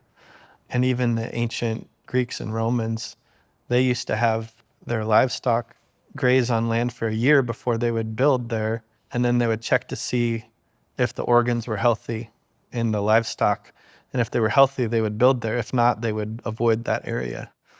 So there's big traditions. Even in the Native Americans from America, they were concerned when the American settlers were building large metal structures in the grounds. There's just a lot of traditions around the globe that know that there's different energy feelings around the earth related to this magnetism that happens. And so being on the more energetic spots, sometimes you could get sick. And back in ancient times, people would take that to mean that the gods were not happy with you living there. So they would move away from that area. And there's a lot of ideas and things that you can think of when it comes to that. But in general, like, we do test for some of those things when we come into someone's house and make sure that their beds are located in a better location. And you can test it with dowsing. You can test it with a magnometer. We usually don't bring those with us when we test, but there is a scientific way to test, and there's a way to test also with the dowsing rods. What about sleeping direction? Generally, what I recommend people to do based on what I've read and is that if you're in the northern hemisphere, to sleep to the south, head to the south or east. So southeast is good. And then the idea is that when your head is faced north in the northern hemisphere, there's some studies that show more illness when you sleep that direction. Possibly because there's metals that are pulled up into the brain more when you're doing that. So you want your head away from the poles and towards the equator? Would that be right? Yeah, exactly. Thoughts on grounding sheets? Grounding sheets can be good if your environment is mitigated from electric fields. If your environment is not mitigated from electric fields, then it's just like you're surrounded by electricity and you're the grounding rod. I see. So it can amplify the negative effect. Yeah, it's kind of like you're pulling all that energy through you and you're the shield, and that's not really what we want. We want you to not be exposed to that energy at all. And a lot of times people will have you test a grounding sheet by, when you touch the grounding sheet, your body voltage goes down. But the only thing that does is it demonstrates that the energy's there, and then when you ground, the energy disappears from your meter, but it's still there. So basically what it does is it reroutes that energy through your body to the ground, and it bypasses the equipment. And so it shows on the equipment that the reading is lower, but the missing energy is just going through your body out to the ground. Is that necessarily worse than just getting it into your body? That's the conundrum. Yeah. is we get to where, like, we're receiving good energy by grounding, the DC energy, but then there's also this interaction with the AC that we're exposed to. Yeah. And so is it better to ground and route that through your body and out? Or is it better to just be exposed to that without grounding and still have the AC energy? So I always tell people, just skip that question, go to the end, and block the problem. Block the problem and then get the therapy. Yeah. That's the best of both. Do you prefer a mattress that has coils or no? No coils is typically better. And here's something interesting to ponder with this whole thing is, the reason we normally say no coils is better is a lot of times in the manufacturing process, the coils in mattresses get magnetized with a static DC field. Just like when you're a kid in science class, they say, okay, take a magnet, rub a nail on it, and the nail becomes magnetized. Somehow, a lot of times that's happening with the springs in our mattresses during the manufacturing process. They become magnets because the machinery they're using to make the coils is a magnet. And so a lot of times the springs are magnetized. Even baby cribs, we've tested, the magnetism goes up. Take a compass, that's how we measure it, and the compass will spin or shift when you're going over the mattress. And that's not natural, it's not healthy. So we want to be telling our body that we're facing a certain direction, and when you have a different type of magnetic field there with the springs, it confuses your body. You're telling one part of your body that you're facing north, the other part of your body that you're facing east and south, and it's very confusing to the cells, and it's not something that our bodies have been used to. So that's an issue. The other issue is that the coils in the mattress can receive radio frequency signals, and you can actually measure that. And so it'll resonate that frequency out from the metallic springs. And then it also acts as an amplifier for any electric fields. If you're exposed to those in the room, it'll go on to that conductive material more easily, and then your body's more exposed to those as well. What we tell people is no metal in your mattress, no coils, and get something like an organic latex or wool mattress, and then no big metal beams under the bed frame. You can have little brackets or screws or things like that to put the bed together, but typically we'll just try to avoid the long metal and the springs and everything. And then as far as grounding at night, this is the part that's kind of fascinating when you think about it, because for a long time I was in this space thinking about grounding is good once you've mitigated everything. But really, when I stepped back and started questioning my own thought on that, well, what's the ancestral perspective on grounding at night? And really, when I thought about it, I was like, okay, what did they do? What did they sleep on? Okay, well, they slept on animal skins and maybe some plant matter. And it wasn't wet ever. Ancestrally, they didn't sleep on wet surfaces because that would cause illness. And so they're insulated from the earth at night.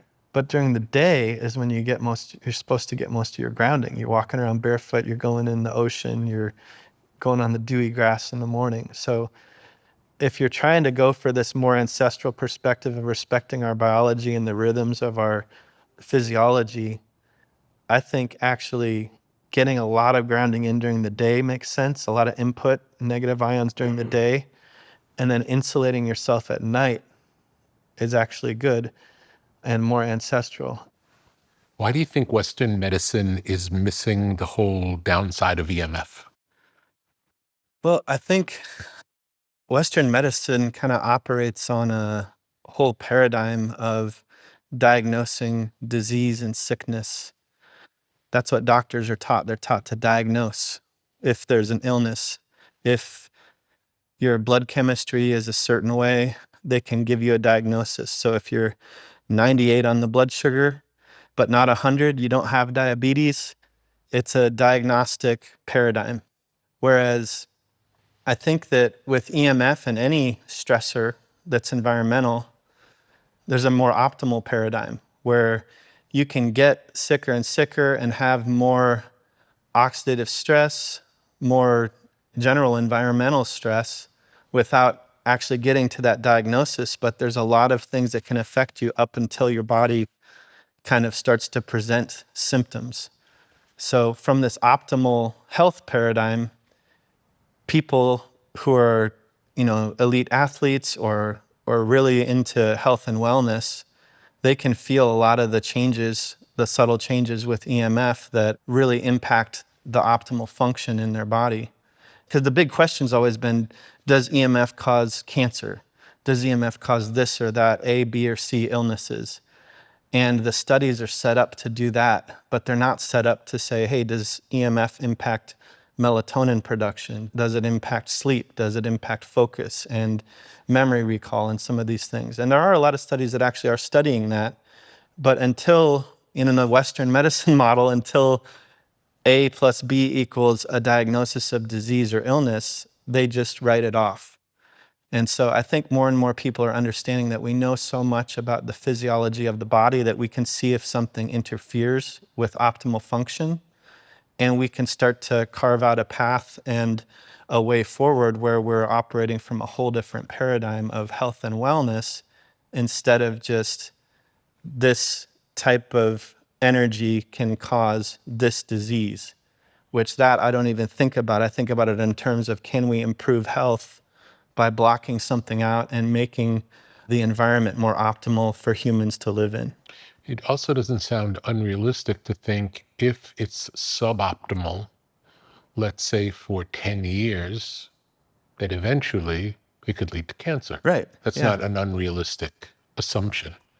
Right, exactly. Yeah, and that's the thing is there are studies that show that, chronic exposures do cause cancer over time or have caused them in rats.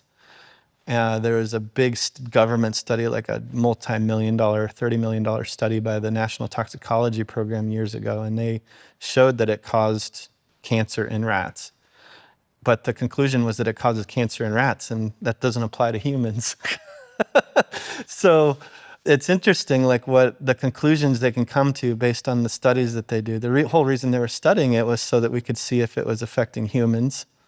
And then they say, oh, well, it causes cancer in rats, not. So it doesn't matter. So it doesn't matter.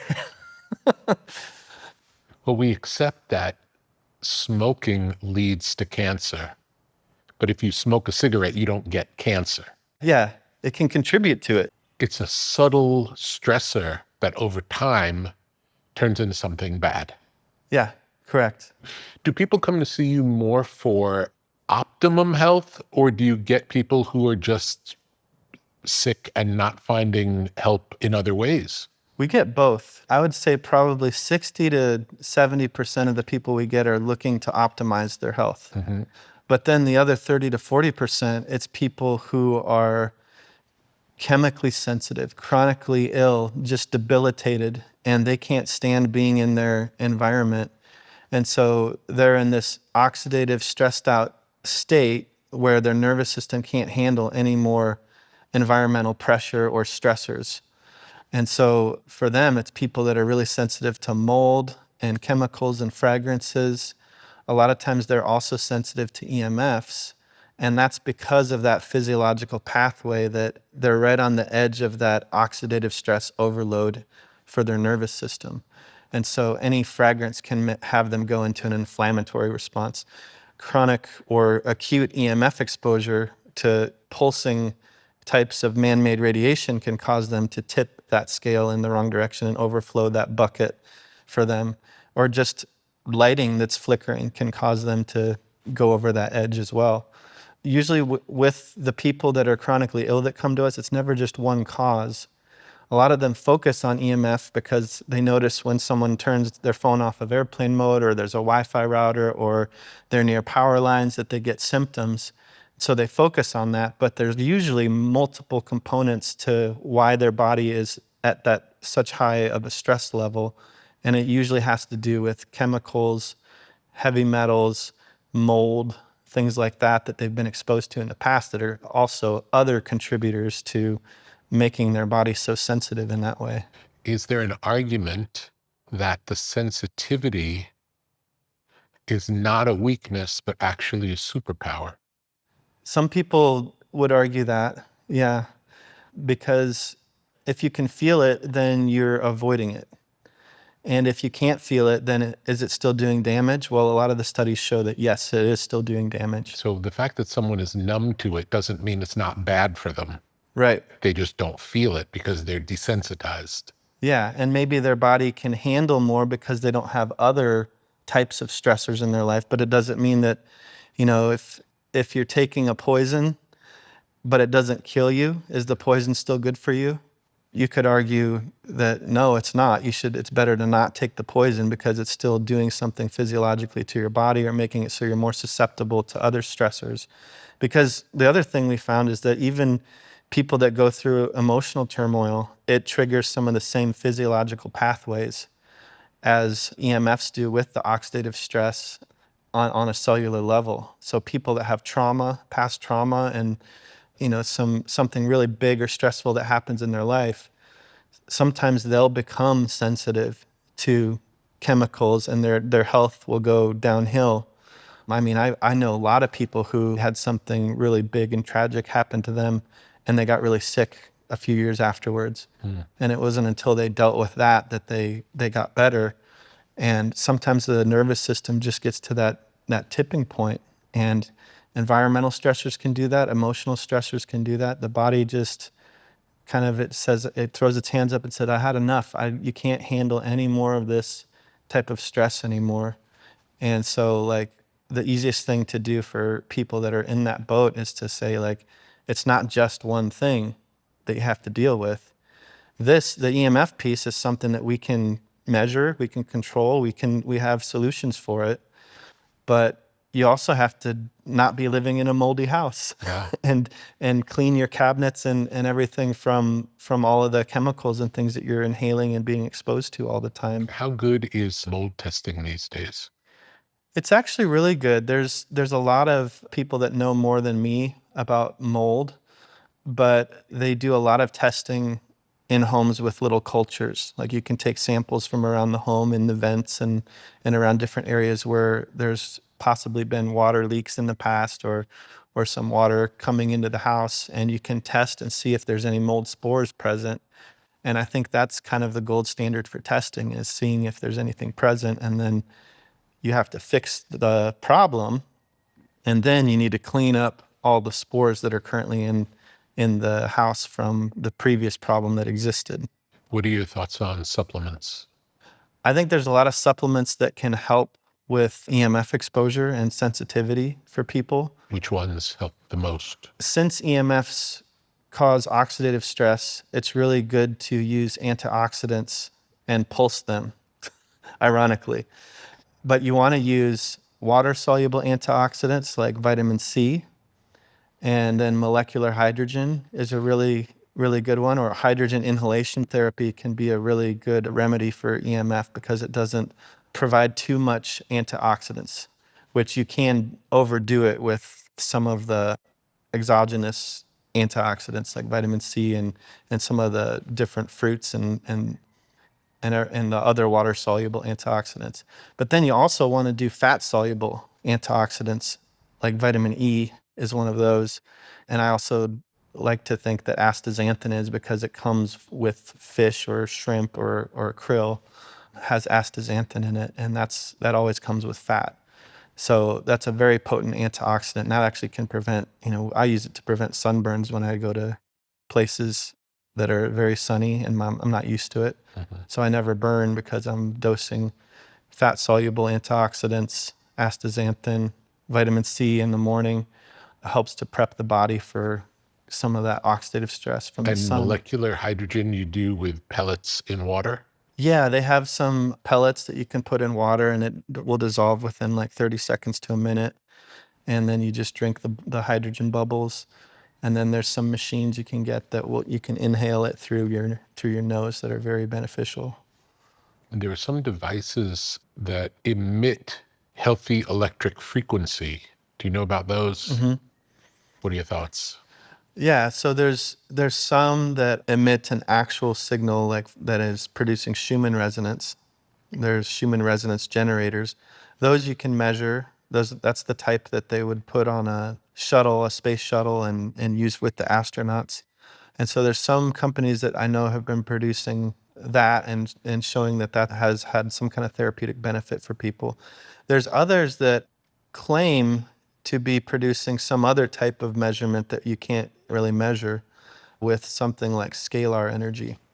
And those, they don't make a difference in the EMF that I'm testing, the man-made EMFs, like the radio frequencies, magnetic fields, the AC currents and voltages that we're testing that are common in every home. They don't change the meters at all. And there's no meter that can measure scalar waves. So my question to some of these companies would be, How do you know if it's working? how do you know if it's working? How do you calibrate it to make sure it's beneficial? And how does it have anything to do with electromagnetic radiation if an electromagnetic radiation meter can't measure it? So scalar is more they say it's longitudinal, it's on a different spectrum. If you can't measure it, how do you calibrate it? That's my question. So I try to stick with the science and what we can measure and the benefits that we see with people, but I also don't, at the same time, I don't discount when someone has an experience that works for them. Now, whether it's a placebo or a catalyst to the placebo effect, I think we should be using the placebo effect to our advantage no matter what the catalyst is. Whatever works. Yeah, Yeah. exactly. What are the biggest offenders in most homes? Biggest offenders in just about every home is the electrical wiring. And it's not necessarily that it's done improperly or not to code. Sometimes it is, and that can have more of an effect. But it's the fact that we're using unshielded Romex wires that emit electric fields that you can measure with, any electrician can measure this with a multimeter if you have it at home. You just use the ground as a reference and test what we call your body voltage. So you hold on to the lead to test voltage, just like you'd test voltage in an outlet. You have one side connected to the ground as a reference, the other side connected to actually your body. And you can walk around your room and get close to the walls where the electrical wires are, and you'll see your voltage will go up. Now, if we did the same experiment out in nature, camping, your voltage is always going to be 0.0000, like no AC voltage at all. If you're walking under electrical lines, your voltage will elevate in that scenario, even if you're outside.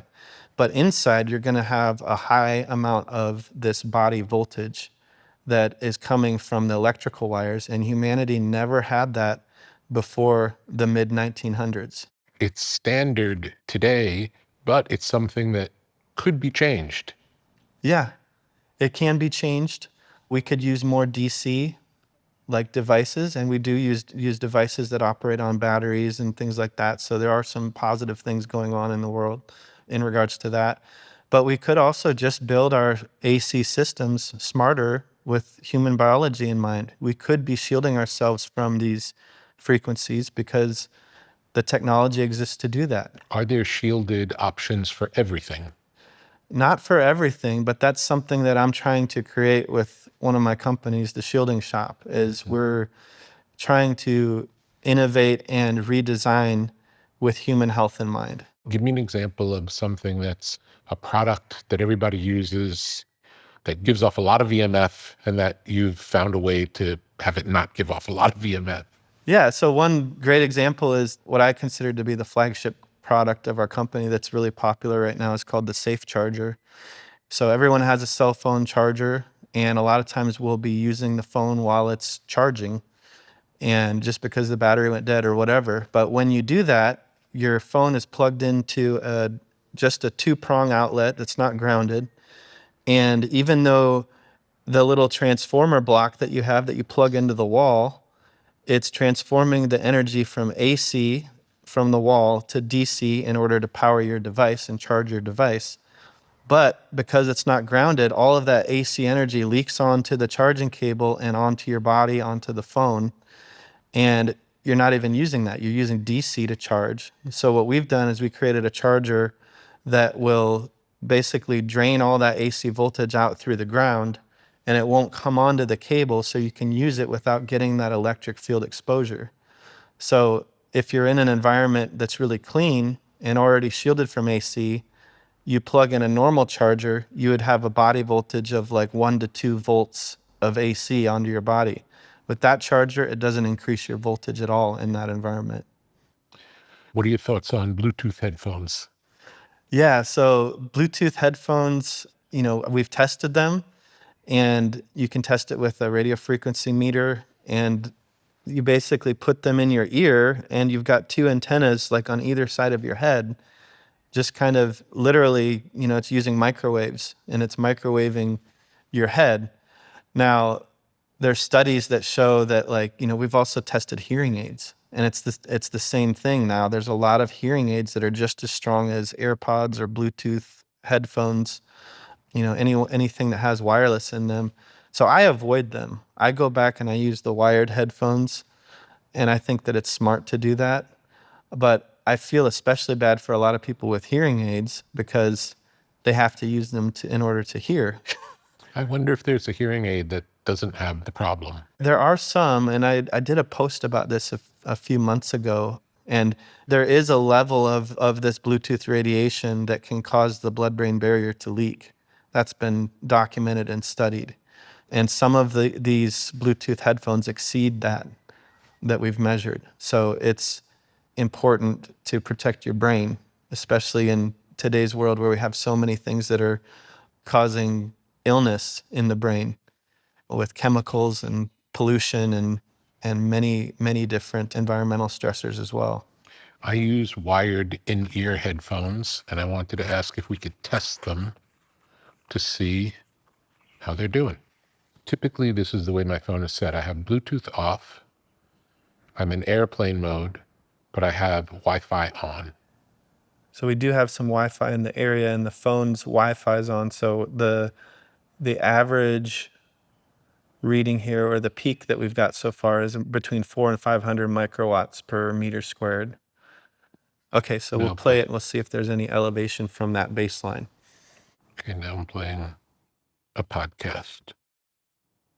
Yeah, it's not really elevating at all with that. Now, if I had Bluetooth headphones, the reading right now is about 600, 700, 800 peak. But if we had Bluetooth headphones, that number, if I was right on the headphones, it would be around 500,000 to 800,000. And being right on the headphones makes sense because the headphones are right on your head. So Right, exactly. that's an accurate reading. Yes. There's no reason to test headphones from 5 feet away. Right. Yeah, exactly. Yep. Because we're in a room that has Wi-Fi, that's impacting this. If I was out for a walk where there was no Wi-Fi, but I still had my Wi-Fi on, how would that impact it?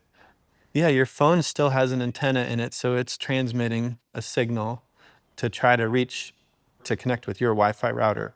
And so if you're not connected to the Wi-Fi, then there would be no reason for it to be on. So what we would recommend is just download your podcast or music before your walk. Which I do. Yep.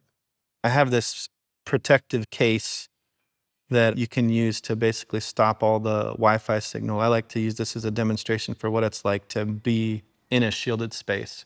What I do is I'll take the EMF meter and turn the sound on, and then you can hear.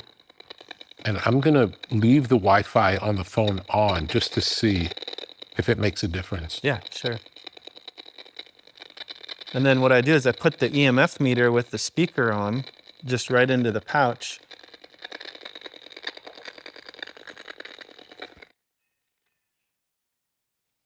And it goes completely silent. Yeah. Like that.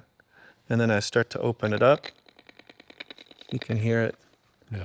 So essentially, like when you're in a shielded environment, it's like you go into that quiet zone. Yeah. Is there anything we can do for grounding either in a car or when flying? There's not much you can do in a car or when you're flying because you're technically not grounded. What they'd use for ground in airplanes or cars is like the connection to the metal frame of the vehicle that you're in.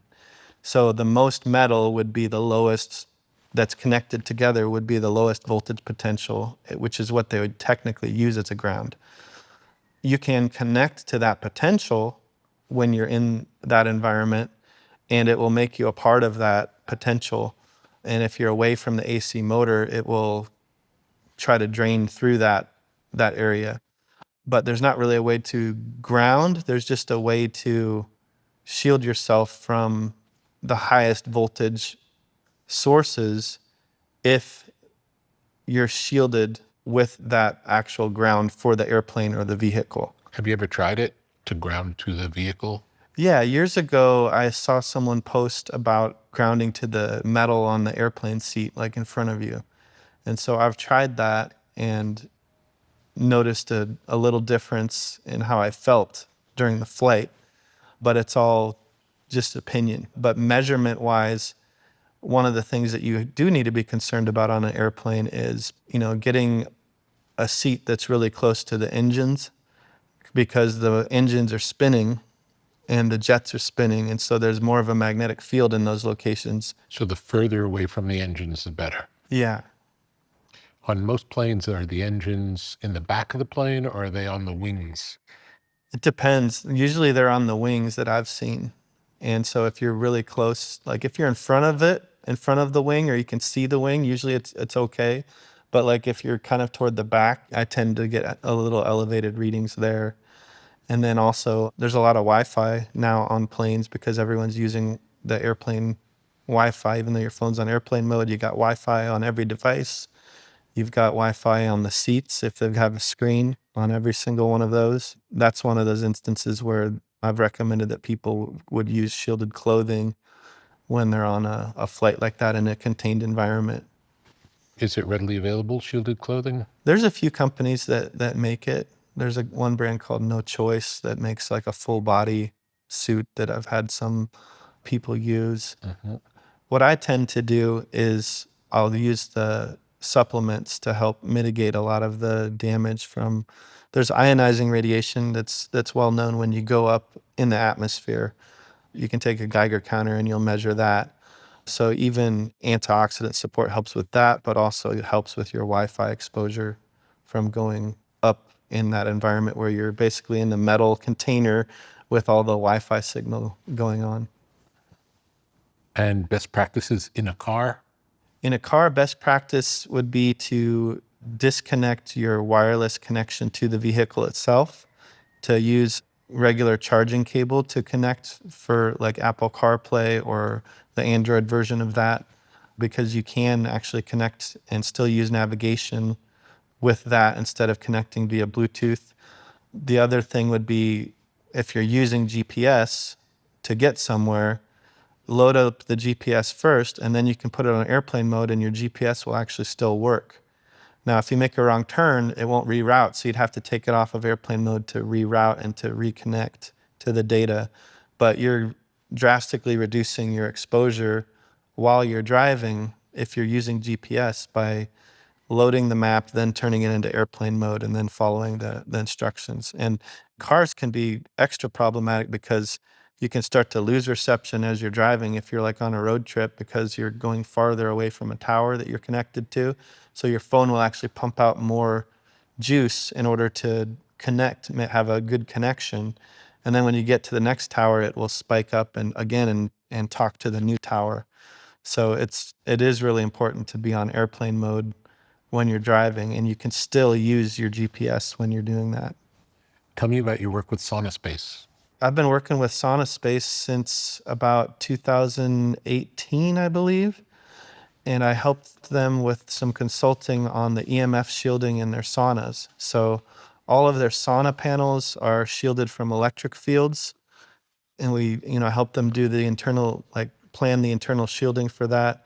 And then also we designed the Faraday model of their sauna, where we have this organic cotton shield that goes completely around the sauna, blocks 99% or more of the wireless radiation from any environment that it's in, and it's grounded. So you can put it in any environment and it's completely grounded, and your body voltage in that environment is zero as well. And that's important because in a sauna, you kind of have two different types of therapies that you want to be getting. You want to be getting, like, the first half of your sauna session, or maybe even 3/4, is really relaxing. The heat kind of relaxes the muscles. And when you get into that relaxed state, your body is more able to release toxins, because toxin release and detox is a parasympathetic process. That means your relaxation part of your nervous system needs to be activated. And then that allows you to release more of the chemicals from being in the heat and everything with sweating. And then the second part is you get really hot, and there's these heat shock proteins that give you all sorts of other benefits. And so you sweat a lot, and there's no EMF stress to put you into that stressed out state before your body is ready for it. So you start relaxed and there's nothing stressing your body because there's no EMF. And then you get hot enough that your heart starts beating, and then okay, it's almost time to get out of this. And you get all the benefits of the sauna instead of being electromagnetically stressed the entire first half and then heat shock stressed the second half. So people that use that sauna, especially the Faraday model, they report that it's much more relaxing when you get out. Your body is able to recover a lot faster, and you're also able to sweat a lot quicker. In the 10 years or so that you've been doing this, is anything a lot different now than when you first started looking at this stuff? That is a great question that I haven't thought about too much. But I would say that when I first started doing this, it was right before the 5G rollout. And one thing that I didn't see a lot in the beginning was the concern for millimeter wave radiation and the next generation of wireless. And also, I think a lot of solar started to really increase, and the technology got better, but there's a lot of solar companies, and there was some government subsidies, so a lot of people were installing it. And in the beginning, every single solar panel or solar system you installed was dirty and bad. Now there are a few that are popping up, only one or two that have actually mitigated the problem with a lot of these solar inverters. There's one called Enphase that some colleagues of mine have tested that's good. And then Solar Edge HD Wave, that's another one that we've tested multiple times that's been very low, and especially their more recent renditions of it. So I think as technology changes, we should be skeptical and optimistic at the same time. I never like to recommend something that I personally haven't tested or my team hasn't tested. Yeah. And so when something new comes out, I try to approach it with the curiosity of a child. Like, okay, what is this? Let's test it. Is it good or bad? Can it be better than what we had before? If yes, then we're doing a step in the right direction. If no, then how do we mitigate that problem? Are there any appliances that we use on a regular basis, like electric toothbrush or a vacuum cleaner, that are particularly questionable? A lot of the things that we use, we're only using for a short period of time. So it's usually less of an issue. And there's some things I talk about I co-teach a course called the Electropollution Fix with Nicholas Pinot, the EMF guy. That's what he calls himself. So if you go to the emfguy.com, that's where you find our course. But in that course, we talk about a 3D system. And that stands for distance, duration, and downtime. So those are the things that you have to be concerned about with EMF. Like what's the distance that you're using it at? So like with a toothbrush or a hair dryer, those can be very high EMF and they're really close to your body. So the distance is an issue. But the duration that you're using it is very small. And then are you using it when you're relaxed? That's the downtime part. Like you need to be in a parasympathetic state when you're using it, because if you're sleeping, that's definitely a downtime, and your body is actually more susceptible to problems with various environmental stressors.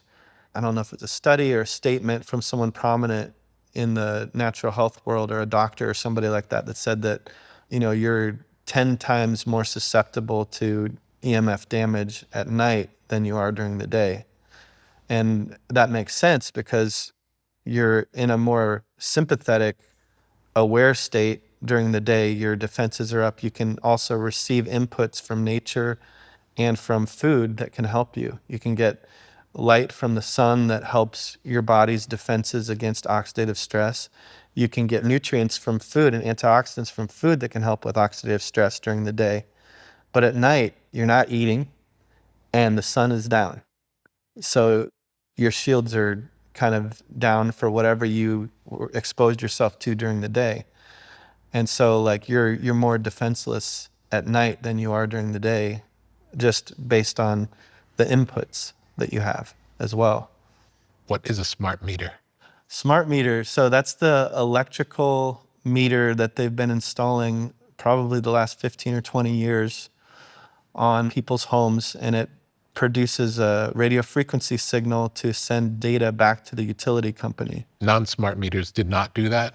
Correct. Yeah, the traditional meters had the little clocky dial things, and you'd go and you'd see it spinning around. Or if you've seen National Lampoon's Christmas Vacation, remember when they turn on the lights and then they have that shot where it's like spinning like crazy? Yeah. That was an analog meter in that movie. But now they have digital meters, and there's typically a radio frequency where all the meters in the neighborhood are communicating together. And we talked about before, the frequency they use is 900 to 915 megahertz. And that's the same frequency that opens up the blood-brain barrier in a lot of the medical studies that they do over in Europe. So do you recommend moving away from a smart meter? Yeah, you can opt out, contact your utility company and ask them to replace your smart meter with an analog one, or some of them have special meters called opt-out meters that they'll install if you don't want that. And the other solution is to just get what's called a smart meter cover or a smart meter guard.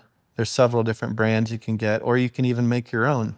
The quickest thing to do is to just put aluminum foil over the smart meter, and that will dampen the signal, leave a little hole so that a little signal can get out. But they usually make these frequencies like 100 to 500 times stronger than they need to be. Wow. And so if you do that, usually the signal will still get through adequately and they'll get the information they need, but it's not blasting you in the process. And this is especially important if that meter is on the other side of the wall from a bedroom or an area where you're spending a lot of time. How far does the signal go out from the smart meter? It will go out anywhere from 100 to 300 feet. Really? Yeah. Like when I'm in a neighborhood that's pretty tight together, I've got a real-time spectrum analyzer from this German company. It shows a very colorful display of like the different frequencies. I'll see what I call a sea of smart meters. So I'll see the person's smart meter will pulse and it'll be really strong. And then the neighbors will be like halfway as strong. But then I'll see a bunch of other ones on the screen that are popping up like ocean waves. So even if you block yours, if there are neighbors close by, you'll still be getting hit with it. Yep. What are the main suggestions for a new construction? New construction, we do a lot of consulting on those, and it really depends on the preference of the person. And what I mean by that is that sometimes you have one person that wants to block everything and have an extremely healthy home with no EMF exposure. And you have another person that wants a smart home where everything's automated. I see. And so you have to meet in the middle sometimes. But some of the things you can do in general for everyone is it's more expensive, but you can get most of your wiring done in a flexible metal conduit. Or, you can go to the store and there's the armor light cable from Home Depot or Lowe's, and it has the electrical lines already in it, but it's wrapped in this aluminum or steel ribbed metal. So it's shielded. So it's shielded. And that shield is grounded by default according to code. And they use this a lot in commercial wiring. It's required in cities like Chicago to prevent fires.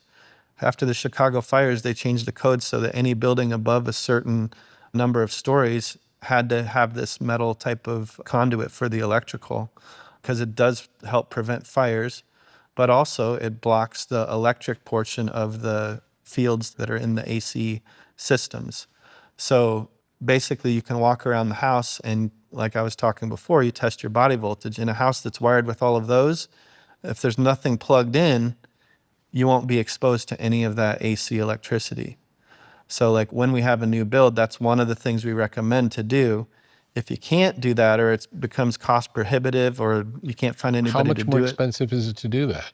It really depends on the contractor that you find. We've had quotes where it's only 20% more for labor and maybe 15 to 20% more for materials. And we've had some where it was like they charge twice as much, So it depends on the area, what's available, the contractors that are available. Some people have a sea of contractors they can choose from. Others have like a very small number of people they can hire to do it. But if you can't do that because it's cost prohibitive in your area, there's other ways around blocking that EMF. We have this mesh that we offer where you can do this grounding mesh for the floors. You can put it up behind the walls and it's grounded, so it blocks that electric field from coming into the space, the same as the metal conduit would do. And so sometimes we'll just do landing spots in the house where, okay, we want this spot. This is where a big couch is going to be. So we'll ground the floor here and the wall here. And then in the bedrooms, we typically would recommend full shielding with conductive shielding paint. And we do the floors, the walls, and the ceiling. And then we have coverings that we do for the windows. But one of the main things for construction is the design, making sure that big appliances, the electrical runs are going in good locations so that we can stay away from seating areas and sleeping areas, and making sure that the magnetic fields are low in those areas. And over time, when someone's in a house that's been designed with all of this in mind, they won't have nearly as much exposure as someone who's in a house that's just randomly designed with random materials. And your body feels calmer in those environments. We've had some homes where the they're done. They've done all the shielding and everything we've recommended. You go into it, and there's a stillness just like you feel when the power goes out. Yeah, it's a great feeling. I love that feeling. Are there any EMF mitigated hotels in the world? There are some in Germany and Austria where this is more prevalent. There's one hotel I'm working with called Illumina down in Tulum, and I'm consulting with them to build their hotel in a low EMF way. Generally, if you're staying in some place that's in South America or they have a certain style of buildings, the way that they build down there with the electrical and conduit, and then they have clay and stone that they build with, the walls tend to be grounded and to mitigate a lot of that electricity. Great. And so you have, in some of the places that have different types of building materials, you'll actually have some EMF protection just from the way that they build.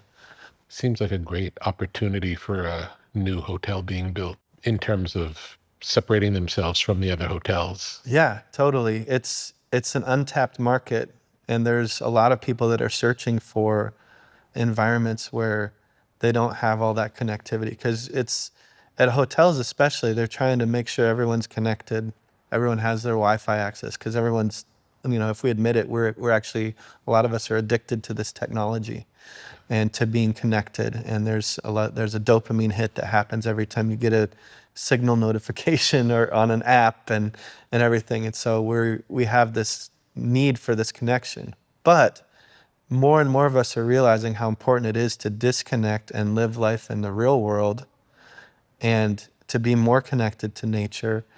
And some of us who, when we go on vacation, we need that desperately to be able to disconnect. And not only mentally, but also physically from those frequencies. One of my friends talks about being a freak of nature, a frequency of nature, instead of a freak of, the system. Mm-hmm. So if you're a frequency of nature, then you're connected more to the frequencies that are in nature. But if you're a frequency of the system and the technology, then you're constantly connected to that, and you kind of have a need or an addiction to that. Have you looked at the Starlink satellite hookups? Yeah, so we have a lot of our customers use Starlink, some in very rural areas, and as long as you hook it up to a wired router system, you can actually have a really solid, fast connection without Wi-Fi exposure. And the satellites, they actually just beam down to the dish, and then it takes that and usually puts it in a Wi-Fi router with the modem that comes with the whole system. But if you switch that Wi-Fi to a wired router, then you can still have a very clean environment with the Starlink system. Have you considered writing a book about mitigating EMF?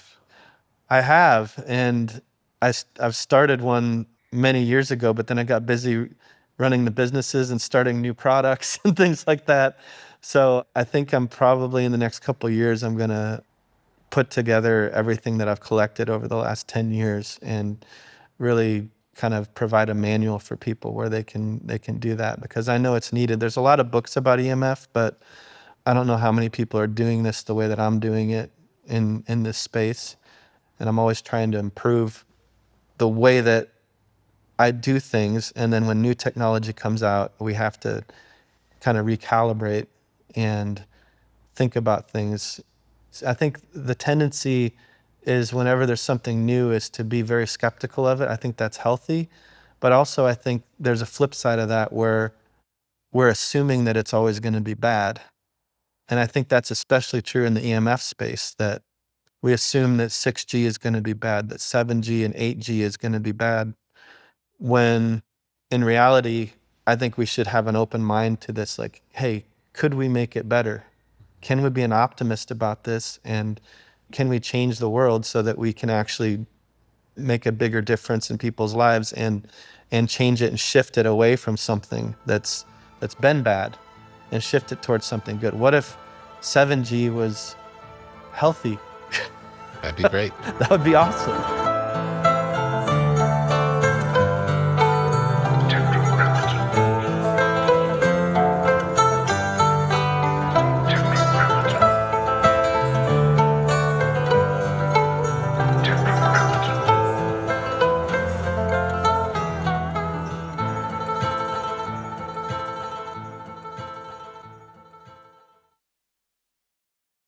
Tetragrammaton is a podcast. Tetragrammaton is a website. Tetragrammaton is a whole world of knowledge.